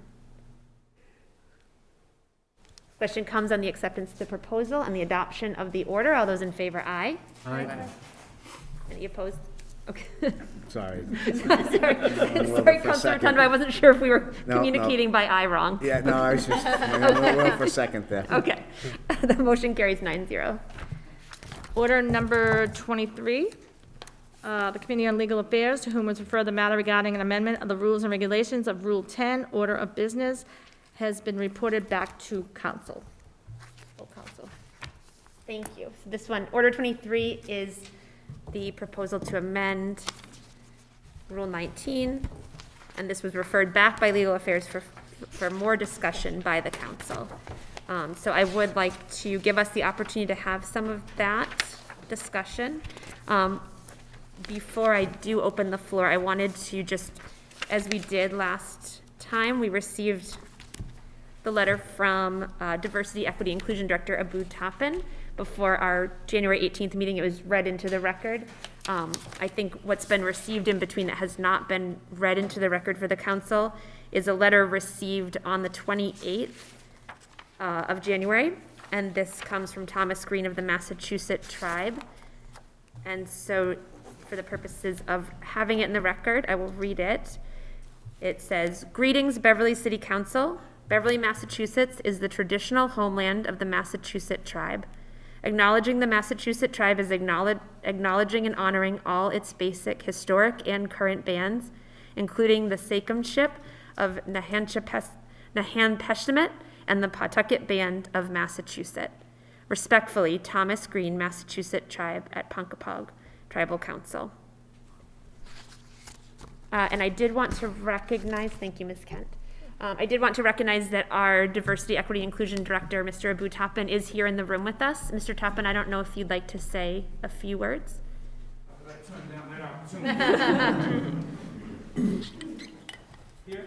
Yes, please. For all the fans on BevCam. Good evening. Thank you again, council members and Council President Flowers, for allowing me to speak before you again. I can't promise this will be the last time I have something to say, but thank you. I wanted to speak again because I came across a quote recently that I think is very fitting for not only this conversation, but the work that we do here in regards to diversity, equity, and inclusion. It's a quote by James Baldwin, if I may.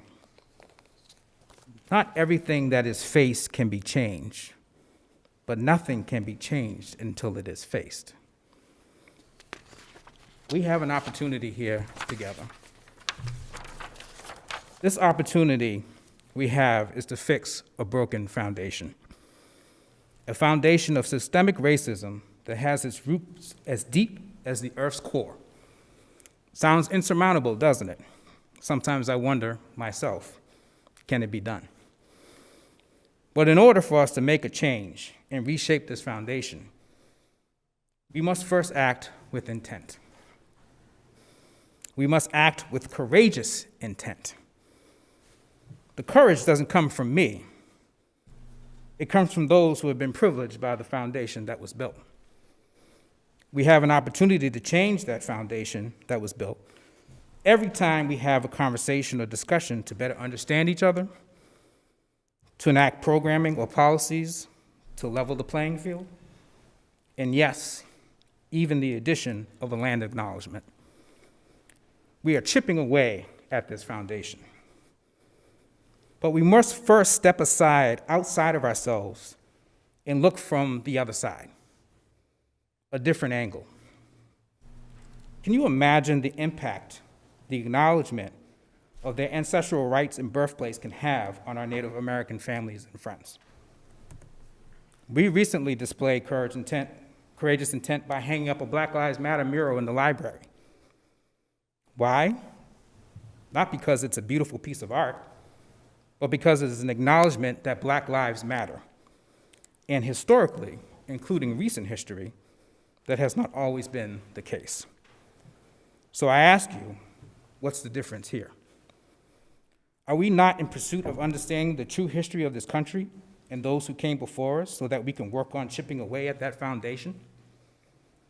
We must be courageous in challenging the norm. We must be courageous in being comfortable with being uncomfortable. If we want to make a push towards a change in this country, we must face it and have the courage to change it. And that change can begin even with a land acknowledgement. Thank you. Thank you very much, Mr. Toppin. And thank you also for giving your time. Mr. Toppin was in attendance at our January 31st Legal Affairs meeting. Thank you for giving your time and being there with us at that time as well. So this was referred back for more conversation. So I would like to invite counselors, if there's questions or comments, this is our opportunity to have some additional conversation, which I think in the subcommittee meeting, it was felt that would be beneficial for us to have that opportunity. So I will open the floor if anyone would like to.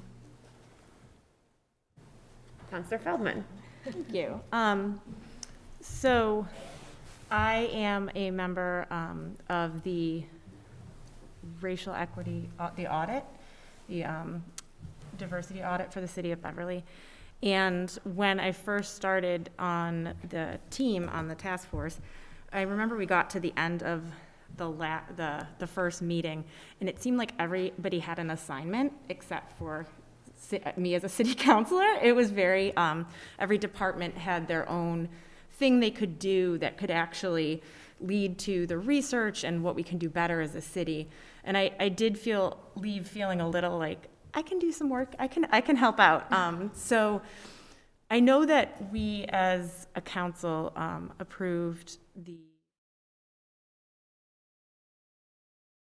commission or position here with the city, with which we filled the position wonderfully. And I remember at the time thinking that, you know, creating that office and that position was very in step with the moment of what was going on.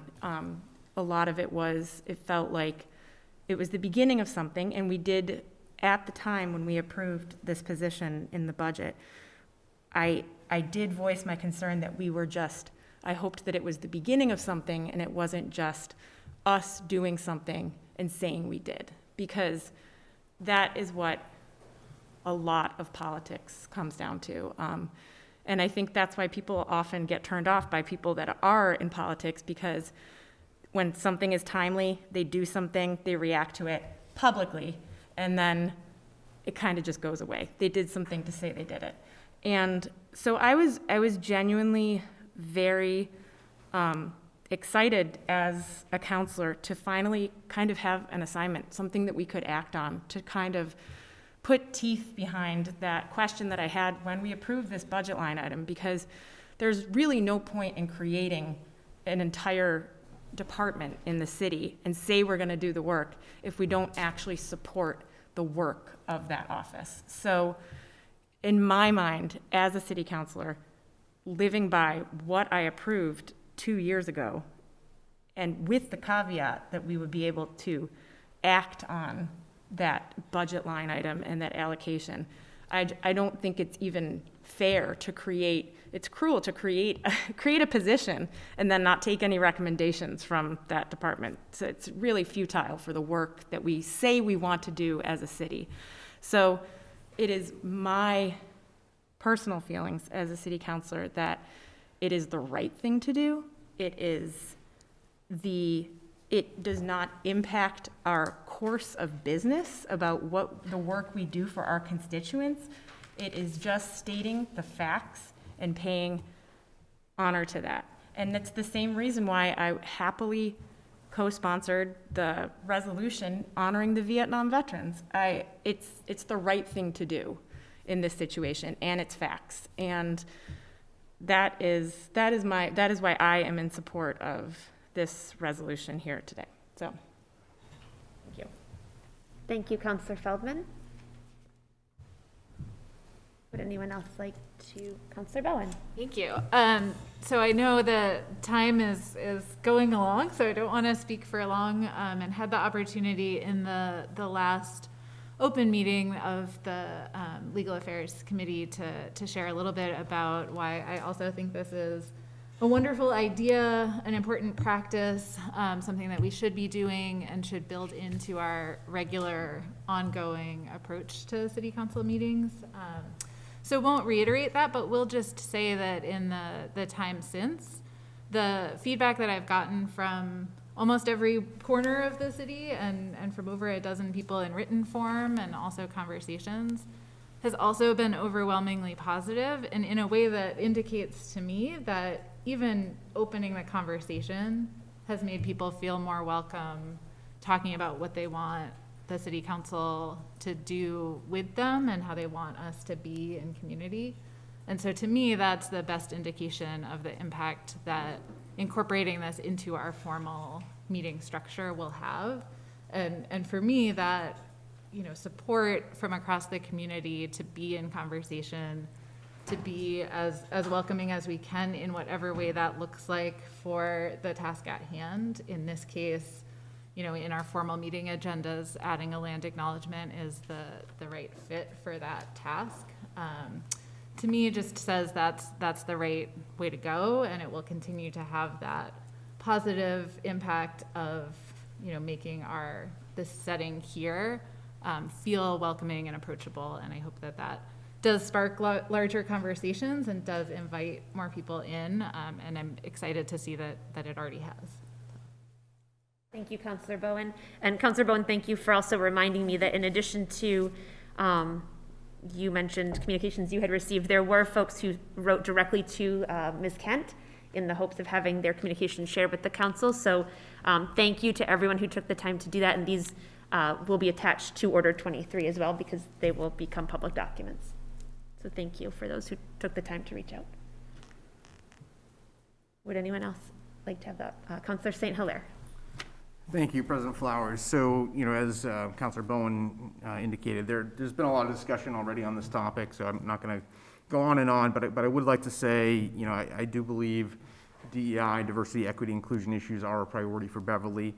I'm excited about the conversations that we've been having, as Ms. Vinnick indicated, and I'm very excited to work with you all, to work with Mayor Cahill, to work with Mr. Toppin, to work with the Race Equity Task Force, the Human Rights Committee on these issues.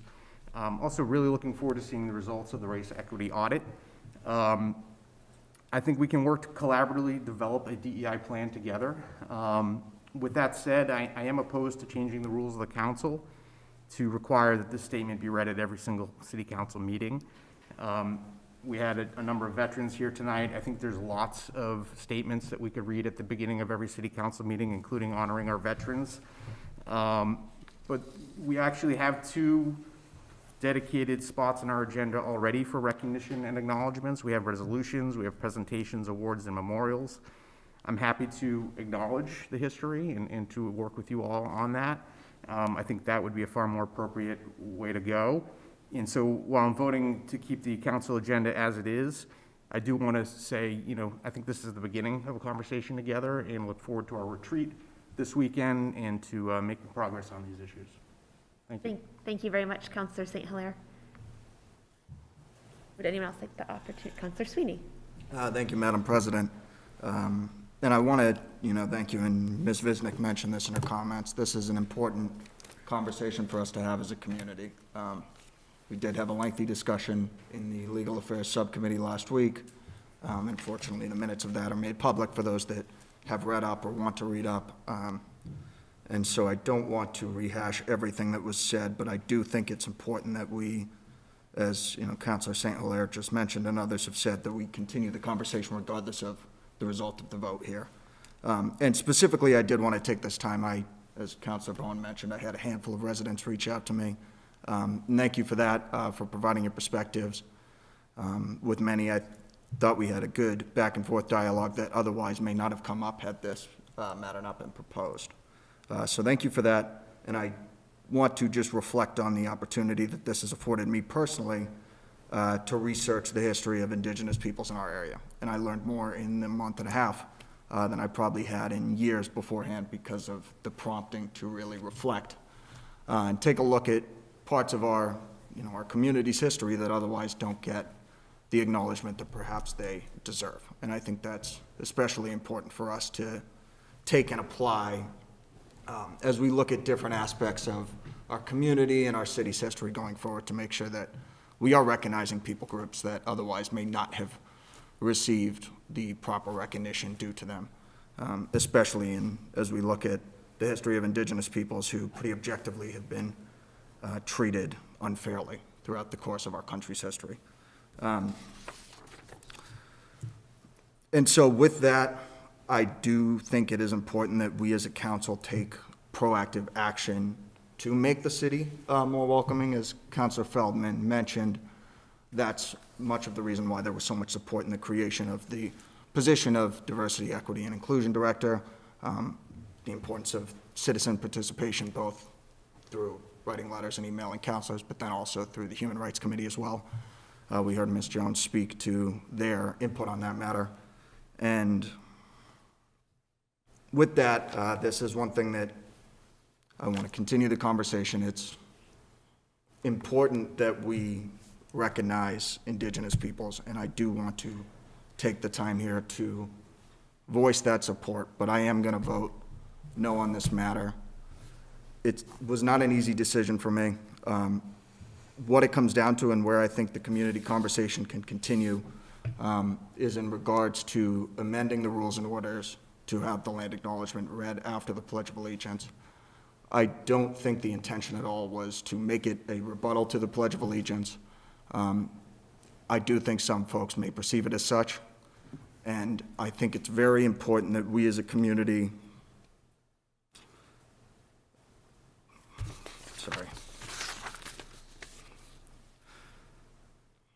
I think it's important that we focus on the pledge being a unifying call to the Republic. And Ms. Visnick, you mentioned this, it's unfortunately has not applied to everybody equally throughout the course of our nation's history. And this is something that it's challenging for me to reflect on because I have very different lived experiences than many others. But that's ultimately where I landed on this, is I think it's important to have the pledge stand alone, and that perhaps a resolution framed in city council chambers or another measure to show that we are trying to take proactive steps as a council, we want to continue this conversation, would be the best step forward at this time. Thank you. Thank you, Councillor Sweeney. Would anyone else? Councillor Houseman. Yeah, I have two different kinds of threads of thought here. One is to clarify the nature of the vote. In legal affairs, I believe it was clarified. I looked back at the submitting order, the vote is not to adopt any specific language, as I understand it, for a land acknowledgement. It is to amend our orders, our rules of order. And I don't think that tonight we are trying to take a vote to adopt a specific set of languages for a land acknowledgement, as I understand it. And I guess I'd first like to have some clarification that is the interpretation of the clerk and council president first. Yeah, it's to change the ordinance to change our rules and order of number 19. So it is a vote to change that. To change that But without. not on, he's asking if it's on the specific language. No, not with the specific language, just that there will be a change, that it would Okay. be said at each meeting, like the order says. Indicating to me at least that further, if the order were to pass, that there would be further work done by the council to come up with whatever that land acknowledgement statement is, whether it's in full council or a subcommittee, but that's to be determined. So I want to, I guess, echo Ms. Visnick's remarks at celebrating the fact that this council is having these kinds of conversations and the importance of doing so at this moment in our country's history. Whether I think it's fully realized, I think history will show that we are in an era, perhaps not unlike the 1960s, where there's a lot of re-examination and a lot of tumult in public discourse around who we are as a country, what we stand for, and what we want to be. So, I think it's important for us to value these conversations, and the conversation at Legal Affairs, I thought, reflected a great deal of introspection about leadership and the role of the council, as well as the subject matter of the order. And so I want to celebrate that as part of the council's role in what we do and what the subject matter of our business is in being leaders in the community. I have had to struggle with this a little bit, frankly, to my surprise. And those who know my personal politics perhaps might be somewhat surprised by that. But at the end of the day, I find Councilor Sweeney's language very persuasive, which is exactly why I think the council should adopt this order. He has indicated that in the last month, he has done more reflection, more digging, has been more exposed to something he never would have been exposed to before, because this was brought forward for consideration. For me, it's not really difficult to think that the name of our Commonwealth, which is Massachusetts, comes from, and I may, misspeak the appropriate adjective, but comes from the tribe of the Massachusetts. That doesn't seem to me to be a particularly hard a thing for us to acknowledge. It is certainly not threatening in any sense. It's simply a matter of historical fact.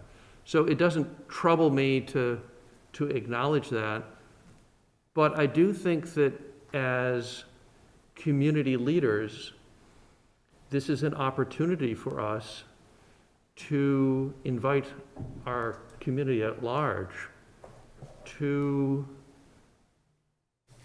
do what Councilor Sweeney has done, which is to be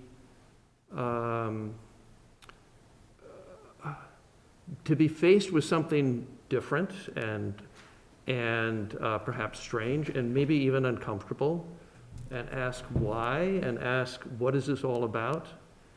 So for me, you know, if it has made me somewhat uncomfortable to my surprise to sort of think about the subject matter, I think that's a good thing. And I think that as community leaders, for the council to create opportunities for our community to move forward, without specific language having been adopted, the notion of having a land acknowledgement seems to me to be a positive step forward. And I guess I'd echo Councilor Feldman's thoughts that, you know, this is why we created the position, and why as a city we felt that examining these kinds of issues has a lot of value to us. So I won't belabor the point. I'll be voting in favor of this order. Thank you very much, Councillor Houseman. Would anyone to my left like the opportunity? Councillor Crowley. Sure, thank you, appreciate it. So I think as we all sit here and we talk about this, I think we're all in agreement as far as having it. And I think we're all in agreement as far as how important it is and what has happened in our past. And, you know, but I think a lot of it deals with now is how do we do it? As far as the acknowledgement and all of that type stuff goes. There's a couple different ways that's being said here.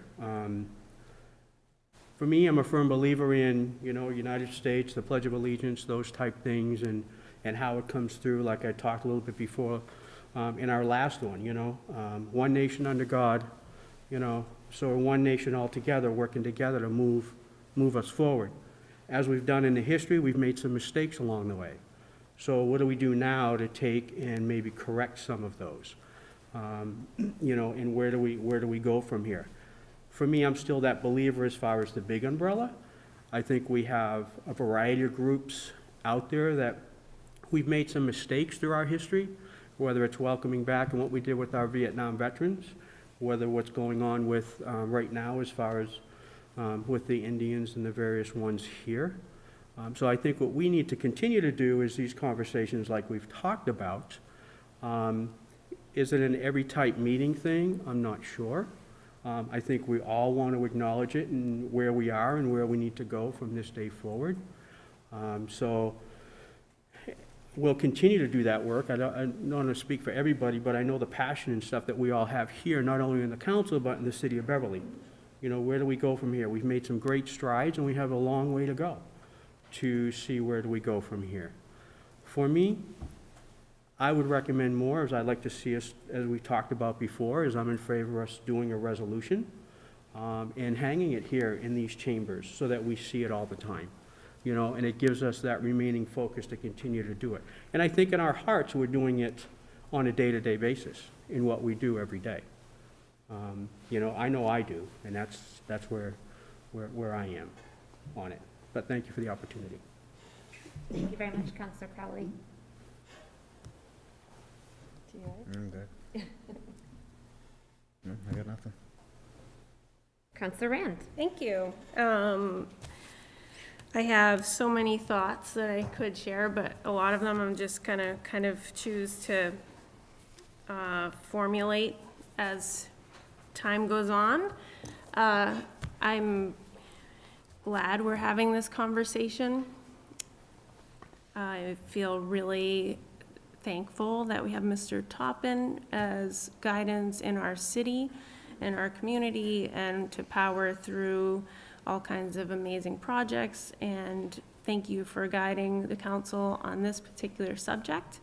I'm hearing that some councilors don't feel that they're ready to change the rules and orders to state the fact of that this land before we were here was the Nomkegs and the home of the Nomkegs and the Pawtuckets. So I can respect that we're all at different places with this process, and I think maybe what I like to do as a city councilor and what I've done for the past 8 years is when I have an issue I'm passionate about, I tend to talk about it a whole lot. And then I tend to muster a group of really scrappy, amazing people to rally behind it, and then kind of ripples out and branches out from there, and we do things like get rid of plastic bags, right? Or we do things like change inclusionary zoning. So, which some of us on this council were part of, right? And if you can remember, those ideas didn't start off being totally accepted, but what I did see that kind of shifted the vote or the opinion or the way we're expressing what's in our hearts every day is to have more engagement and hearing more from the public, not just in the form of emails, but in the form of just public forum, which counselors, even in this meeting, have requested for things like flooding and the Varian site.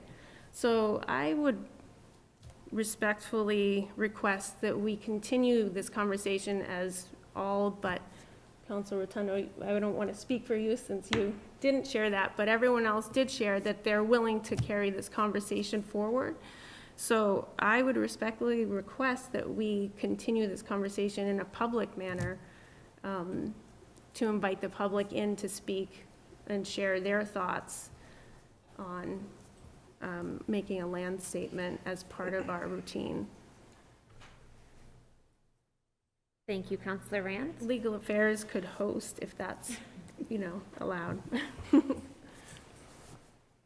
Councilor Rand, are you making a motion to refer this back to Legal Affairs for Yes. further conversation? Yes. With the intent to host a public forum to engage with the community in a broader conversation, to continue this conversation. Councilor Rand is making a motion to refer this back to Legal Affairs. I second the motion. There's a second. Is there any further conversation or discussion on this motion? Councilor Bowen. Thank you. It's both an encouraging and a frustrating proposal for me, I think, because I agree we need to continue having community conversations. And as I said, the conversations that this has already opened up indicate to me that it's a worthwhile endeavor to add to our formal meeting agenda. That said, I am impatient to take some action. As Councilor Feldman noted, we have not received the equity audit yet as a city. While we do have a department head spearheading a lot of this work, there is not a full department behind his work. And there are actions that we can take that I am very anxious to get started on, and I worry that we can study things to death and we can discuss things to death. So while I am very much in favor of more public conversation, I worry that it is being used as a delay from action that we are prepared to take, that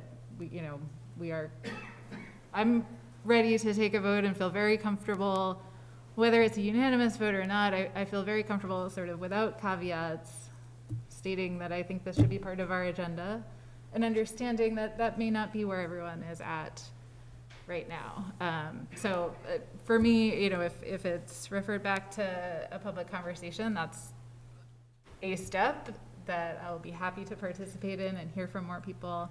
But personally, I think this is not while it's a new proposal in this term, I think it's not something that requires that delay, and I worry about that delay. So. Thank you, Councilor Bowen. Councilor Feldman. Yes. And then Councilor St. Hilaire. I echo Councilor Bowen's sentiment about the frustration, and I also question actually what it would really do, because we did hear from many people either via email or here tonight or publicly speaking in favor of it. So I just question what amount of public support would change the reasoning behind, because I'm not hearing in the reasoning behind not changing the rules of order. I am not hearing that it is due to a public outcry in opposing it. So I'm just unsure of how much more public support would actually change hearts and minds if it's a procedural reasoning behind not changing the rules. So I just don't, I don't like banging my head against a wall, basically. That would be my frustration in that, just to kind of spin it around endlessly. So those are my feelings on that motion, but I appreciate your diplomacy. Thank you, Councillor Feldman. Councillor St. Hilaire.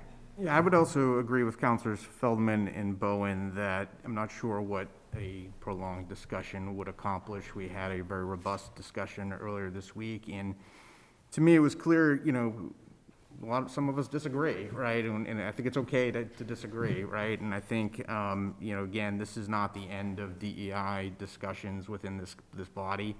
We're going to have lots of opportunities to discuss things we can do proactively together, and I look forward to moving forward on this. I do worry that a bogged down discussion on this one issue that isn't likely to change people's minds kind of pigeonholes us into one area where we have a whole host of opportunities to progress on in the city.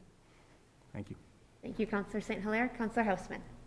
Yeah, my notion of referring it or having it go back to legal affairs is not to have it, with due respect to Councillor Rand's thought on the subject. My notion on it sitting in legal affairs is that it gives us an opportunity to actually start working on crafting some proposed language, and as a way of continuing the conversation. I certainly have no problem with having more public engagement. I think that would be perfectly fine.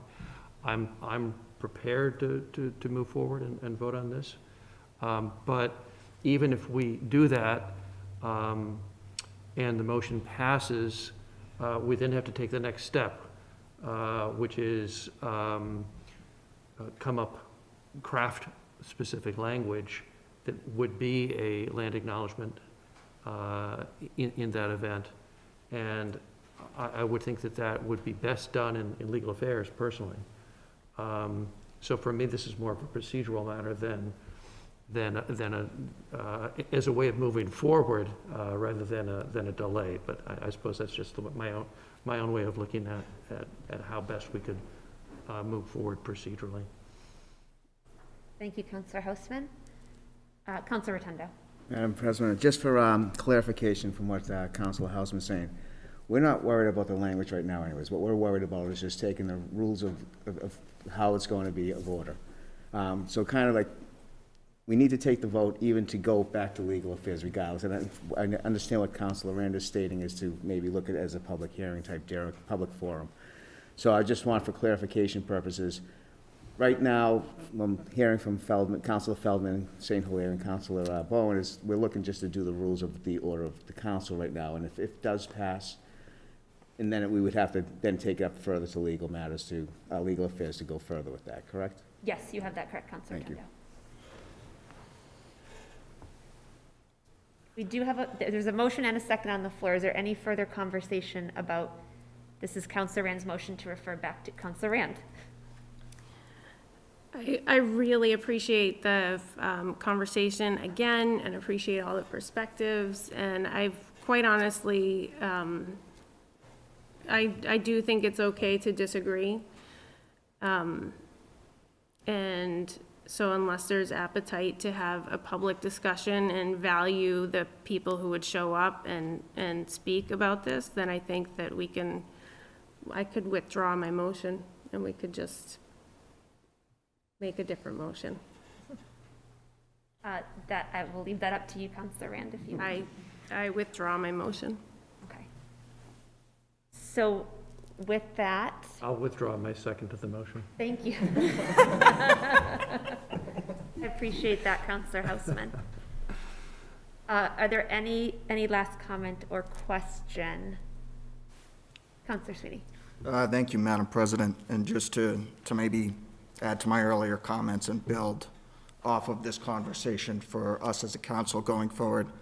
To the piece about the Pledge of Allegiance, and I do welcome, regardless of whether it's formal conversation in this chamber, a conversation at subcommittee, or just a conversation with neighbors, I think it's important that we continue to have this dialogue, especially with folks that come from different walks of life than us. That's really what builds our community and our strength as a community, is hearing from those who have different perspectives.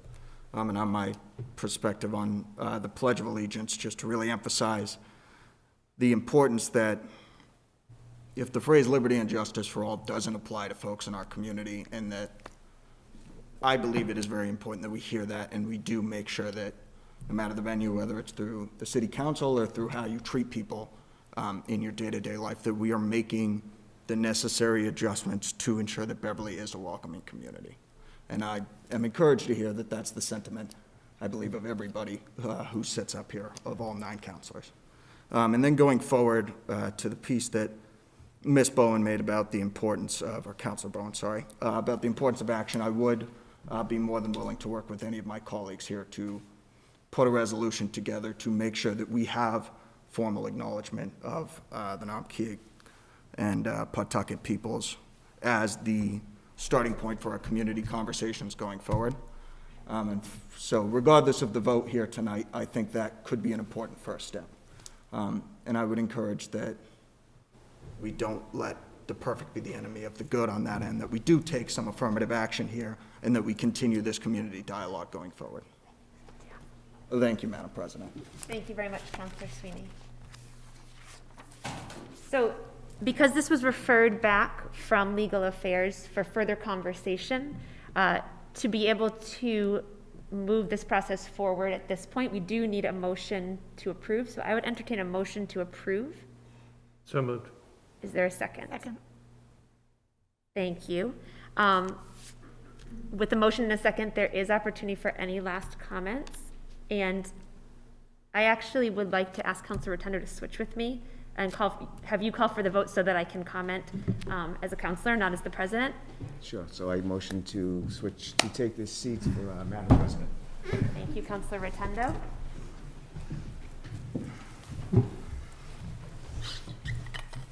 Hello. Neighbor. Hello. Councilor Rotundo, it's a nice view from down here. I haven't sat at this end of the room before. I'm just pulling up a couple notes that I was not sure if I would use or not. So for those who may not be familiar with why Councilor Rotundo and I just switched, part of the rules of the council state that council president cannot speak in the president's chair as the president, offer an opinion on a motion on the floor. And to do that, council president needs to switch with the vice president, which we have now done. Councilor Rotundo will remain in the president's chair until we complete this vote. I will not switch back with Councilor Rotundo until this issue is resolved. So I'm speaking just as a councilor at this point, not as the council president. So I want to take a moment, first of all, to thank my fellow councilors for this conversation and for the opportunity for us to engage in this conversation. I think it was referenced earlier tonight by Ms. Visnick, how important it is for the city council and other public bodies to be able to have real and meaningful conversation. And I think Ms. Visnick used the term deep and personal conversation. And I think in some ways it can be really hard as a public body because sometimes rules of public meetings, like the one I just explained, or the way that our agendas work can seem convoluted and can sometimes work against our ability to have an easier free-flowing conversation of the kind that we might if we were sitting down together outside of this chamber. But at the same time, we can't do that because we know that open meeting law compels us to have our conversations publicly for the benefit of the public and for the benefit of our community. And so I appreciate that all that notwithstanding, we're having this conversation.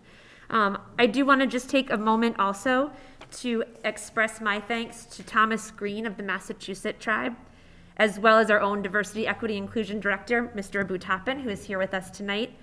And just recognize that Mr. Green and Mr. Tappan have both been incredibly generous with their time, their insight, their knowledge, and their patience as they worked with me to think about, and in Mr. Green's case, to suggest and to make edits to draft language should we decide to adopt such a statement of land recognition, and to think together with me about ways that that might be used in this kind of a setting to pause and to honor the land on which we gather and the people who first lived on, cared for, and loved this land, and from whom our commonwealth took its name, and whose descendants live here still and love this land still.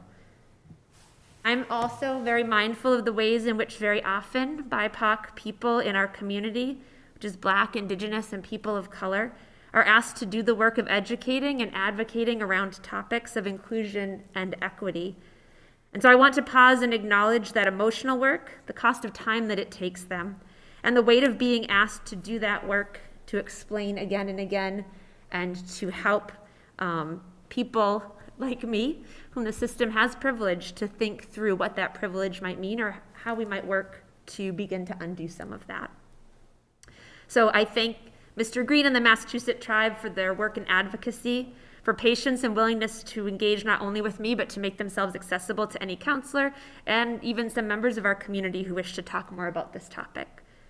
I also want to say thank you, Mr. Toppin, for your work in our city and always, for the letter that you submitted helping us to think about why first steps like this one proposed with this land statement are, in your words, necessary when we seek to intentionally lift up the fullness of the story of this land and of the people, and to celebrate the people who have too often been marginalized in our history and our collective story. Thank you for giving of your time to attend our legal affairs meeting and now this meeting on this topic. And as Councillor Feldman noted, thank you for the work that you do in our city. It is appreciated and does not go unnoticed. I also do want to thank, as others have here, the residents who took time to reach out to me or to our city council as a whole or to our city clerk, Ms. Kent, and those who spoke tonight in the citizen speaker spots, and also those who called us or took a moment to meet with us over coffee and share their thoughts. As Councillor Rand said, it can often be in those conversations with constituents that we learn the most about the kind of community that we aspire to build together. And as Councillor Bowen said, I also received numerous emails in support, and so I am interested for us to see together that regardless of what the vote is tonight, ways that our community might continue to explore this conversation, this topic, and ways, as Mr. Miller talked about, other boards, committees, and commissions in our city may also begin to have this conversation or to use a land statement to include acknowledging the land and the Native people who have been part of our story. And I also want to just recognize, and I heard it here in this room, that I hear a commitment to our learning more and to continuing to try to do better as a community. And also that sometimes I want to just recognize, I heard this in emails I received too, that sometimes people were eager to learn more but weren't sure they had the right words or the way to articulate how to enter into this kind of conversation. And I think it's just important to name that because we're all learning in a very real way, all of us together, and being able to acknowledge that and acknowledge that we are learning as a community and sincerely and truly invested in doing that work, and that sometimes we'll enter into it without having all the right words or without knowing all of the information that we wish we knew, and that's part of the process. Because if we are truly and sincerely invested in doing the work of creating a more equitable and inclusive and just city, a city in which all of our people feel heard, seen, valued, and most of all welcomed and safe, I think the first piece of that is that all of us, and including all of us up here and all of us who live in our community, will need to be willing to keep on learning and knowing that we won't always have the right words for the conversation and we will make mistakes. And that is okay, because being on the journey together really means a commitment to getting up every day and setting our feet to the path again, to seeking out more information and learning more, as Councillor Sweeney talked about in his own process, to apologizing when we get it wrong, but not giving up because we got it wrong, to listening fully and deeply to those who are the experts of their own experience, to turning our defensiveness into wonder. Ms. Bartold's citizen statement talked a great deal about what statements like this make her wonder about the history and the people of this land. And perhaps most of all, to being unafraid to draw the circle wider and to bring more people, including those whom history and systems of privilege and oppression have traditionally left aside or left out or made invisible, into the story. into seats at the table, and being unafraid to expand rather than constrict our view. And for me, that's what adding a statement to acknowledge this land and its first people is really all about. It's about expanding the story. It's about celebrating those who have not always been lifted up, seen, or acknowledged, and adding to the story, expanding it, celebrating people on whose ancestral land we stand right now, this moment, and helping to ground ourselves as we enter into public meetings or public space or discourse together in a moment of respect for the land and its first people, the Namkeg and Pawtucket bands of the Massachusetts tribe. And I see in this too, regardless of our vote tonight, an opportunity to connect more fully with the Massachusetts tribe as it exists today, and to build relationships as a community with them, and to be called to the ways that we can honor this land and the work to care for this land that Native and Indigenous people have long called us to. So I'll stop there, but I want to just say that I'm glad we're having this conversation, and that since I first ran for city council, I have talked about what it might be to be a community and community leaders who prioritize above all else love and care of people, what it might look like to set those as our highest values and know that everything else that we would need would follow from there. And so for me, this conversation is part of that. My proposal to add a land statement, certainly in my view, reflects my own personal commitment to that. So thank you for indulging me with the opportunity to speak as a counselor, and thank you, Councilor Rotundo, for taking the president's chair to allow me to do that. I think you're saying that.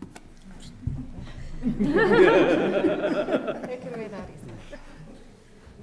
You want a motion to approve? I think we have It's been moved and seconded. So it's a motion to approve the rules of order 19. Order number 23. It's on the floor, right? It's on, it's It's emotion. order number 23. Order 23. It's a roll call vote. So you just ask me for a roll call. So, Ms. Kent, may I have a roll call vote? Listen, I'm just throwing in here right now, so. Owen? Yes. Crowley? No. Feldman? Yes. Houseman? yes. Rand? Yes. Rotundo? No. St. Hilaire? No. Sweeney? No. Flowers? yes. Failed 5-4. Motion failed 5-4. Motion pass. I'm sorry. Well, motion passed 5-4, but did not pass on the, so the motion passed 5-4, but did not get a 2/3 vote. Correct. Oh, gotcha. Yes. It's So I 2/3. apologize. So it So the failed, motion passes, did not pass on a 2/3 vote, but it did pass of a 5-4 vote. And it needs a 2/3 vote for this to order. So from here, what do I Are do? you coming back? Or? Yeah. Yeah, no, I'm just kidding. Thank you very much, Councilor Rotundo. My pleasure, thank you.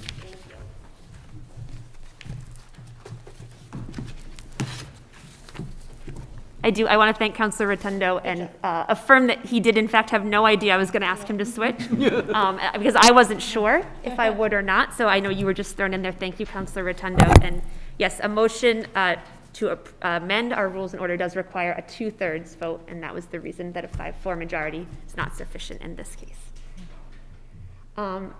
So that brings us to, thank you, everybody, for your conversation and for sharing your thoughts. And I look forward to our shared stated commitment to continued conversation on these topics in our community. That brings us to any final business that anyone may have. I do want to mention that it was alluded to earlier, but this Saturday on February 12th, we have a city council retreat that will be happening at Endicott College. That is posted as a public meeting. Ms. Kent will post the agenda tomorrow. And so, although BevCam will not be with us, it is a public meeting open to the public. And I want to extend my thanks to Councilor Rand for working really hard on the schedule for the retreat for us, and putting together what I think will be a really positive time for our council to get together and talk about both sort of the norms of our council, the rules, and how things function as we have some new councilors coming on board, but also to do some learning together. And our next regular council meeting will be on February 22nd due to the Monday holiday.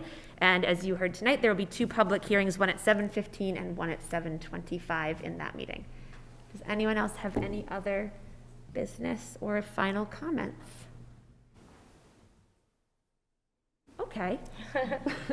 Well, happy birthday again to Councillor Crowley. Thank you. And I would entertain a motion to adjourn. So moved. Second. All those in favor? Aye. Thank you very much. We're adjourned.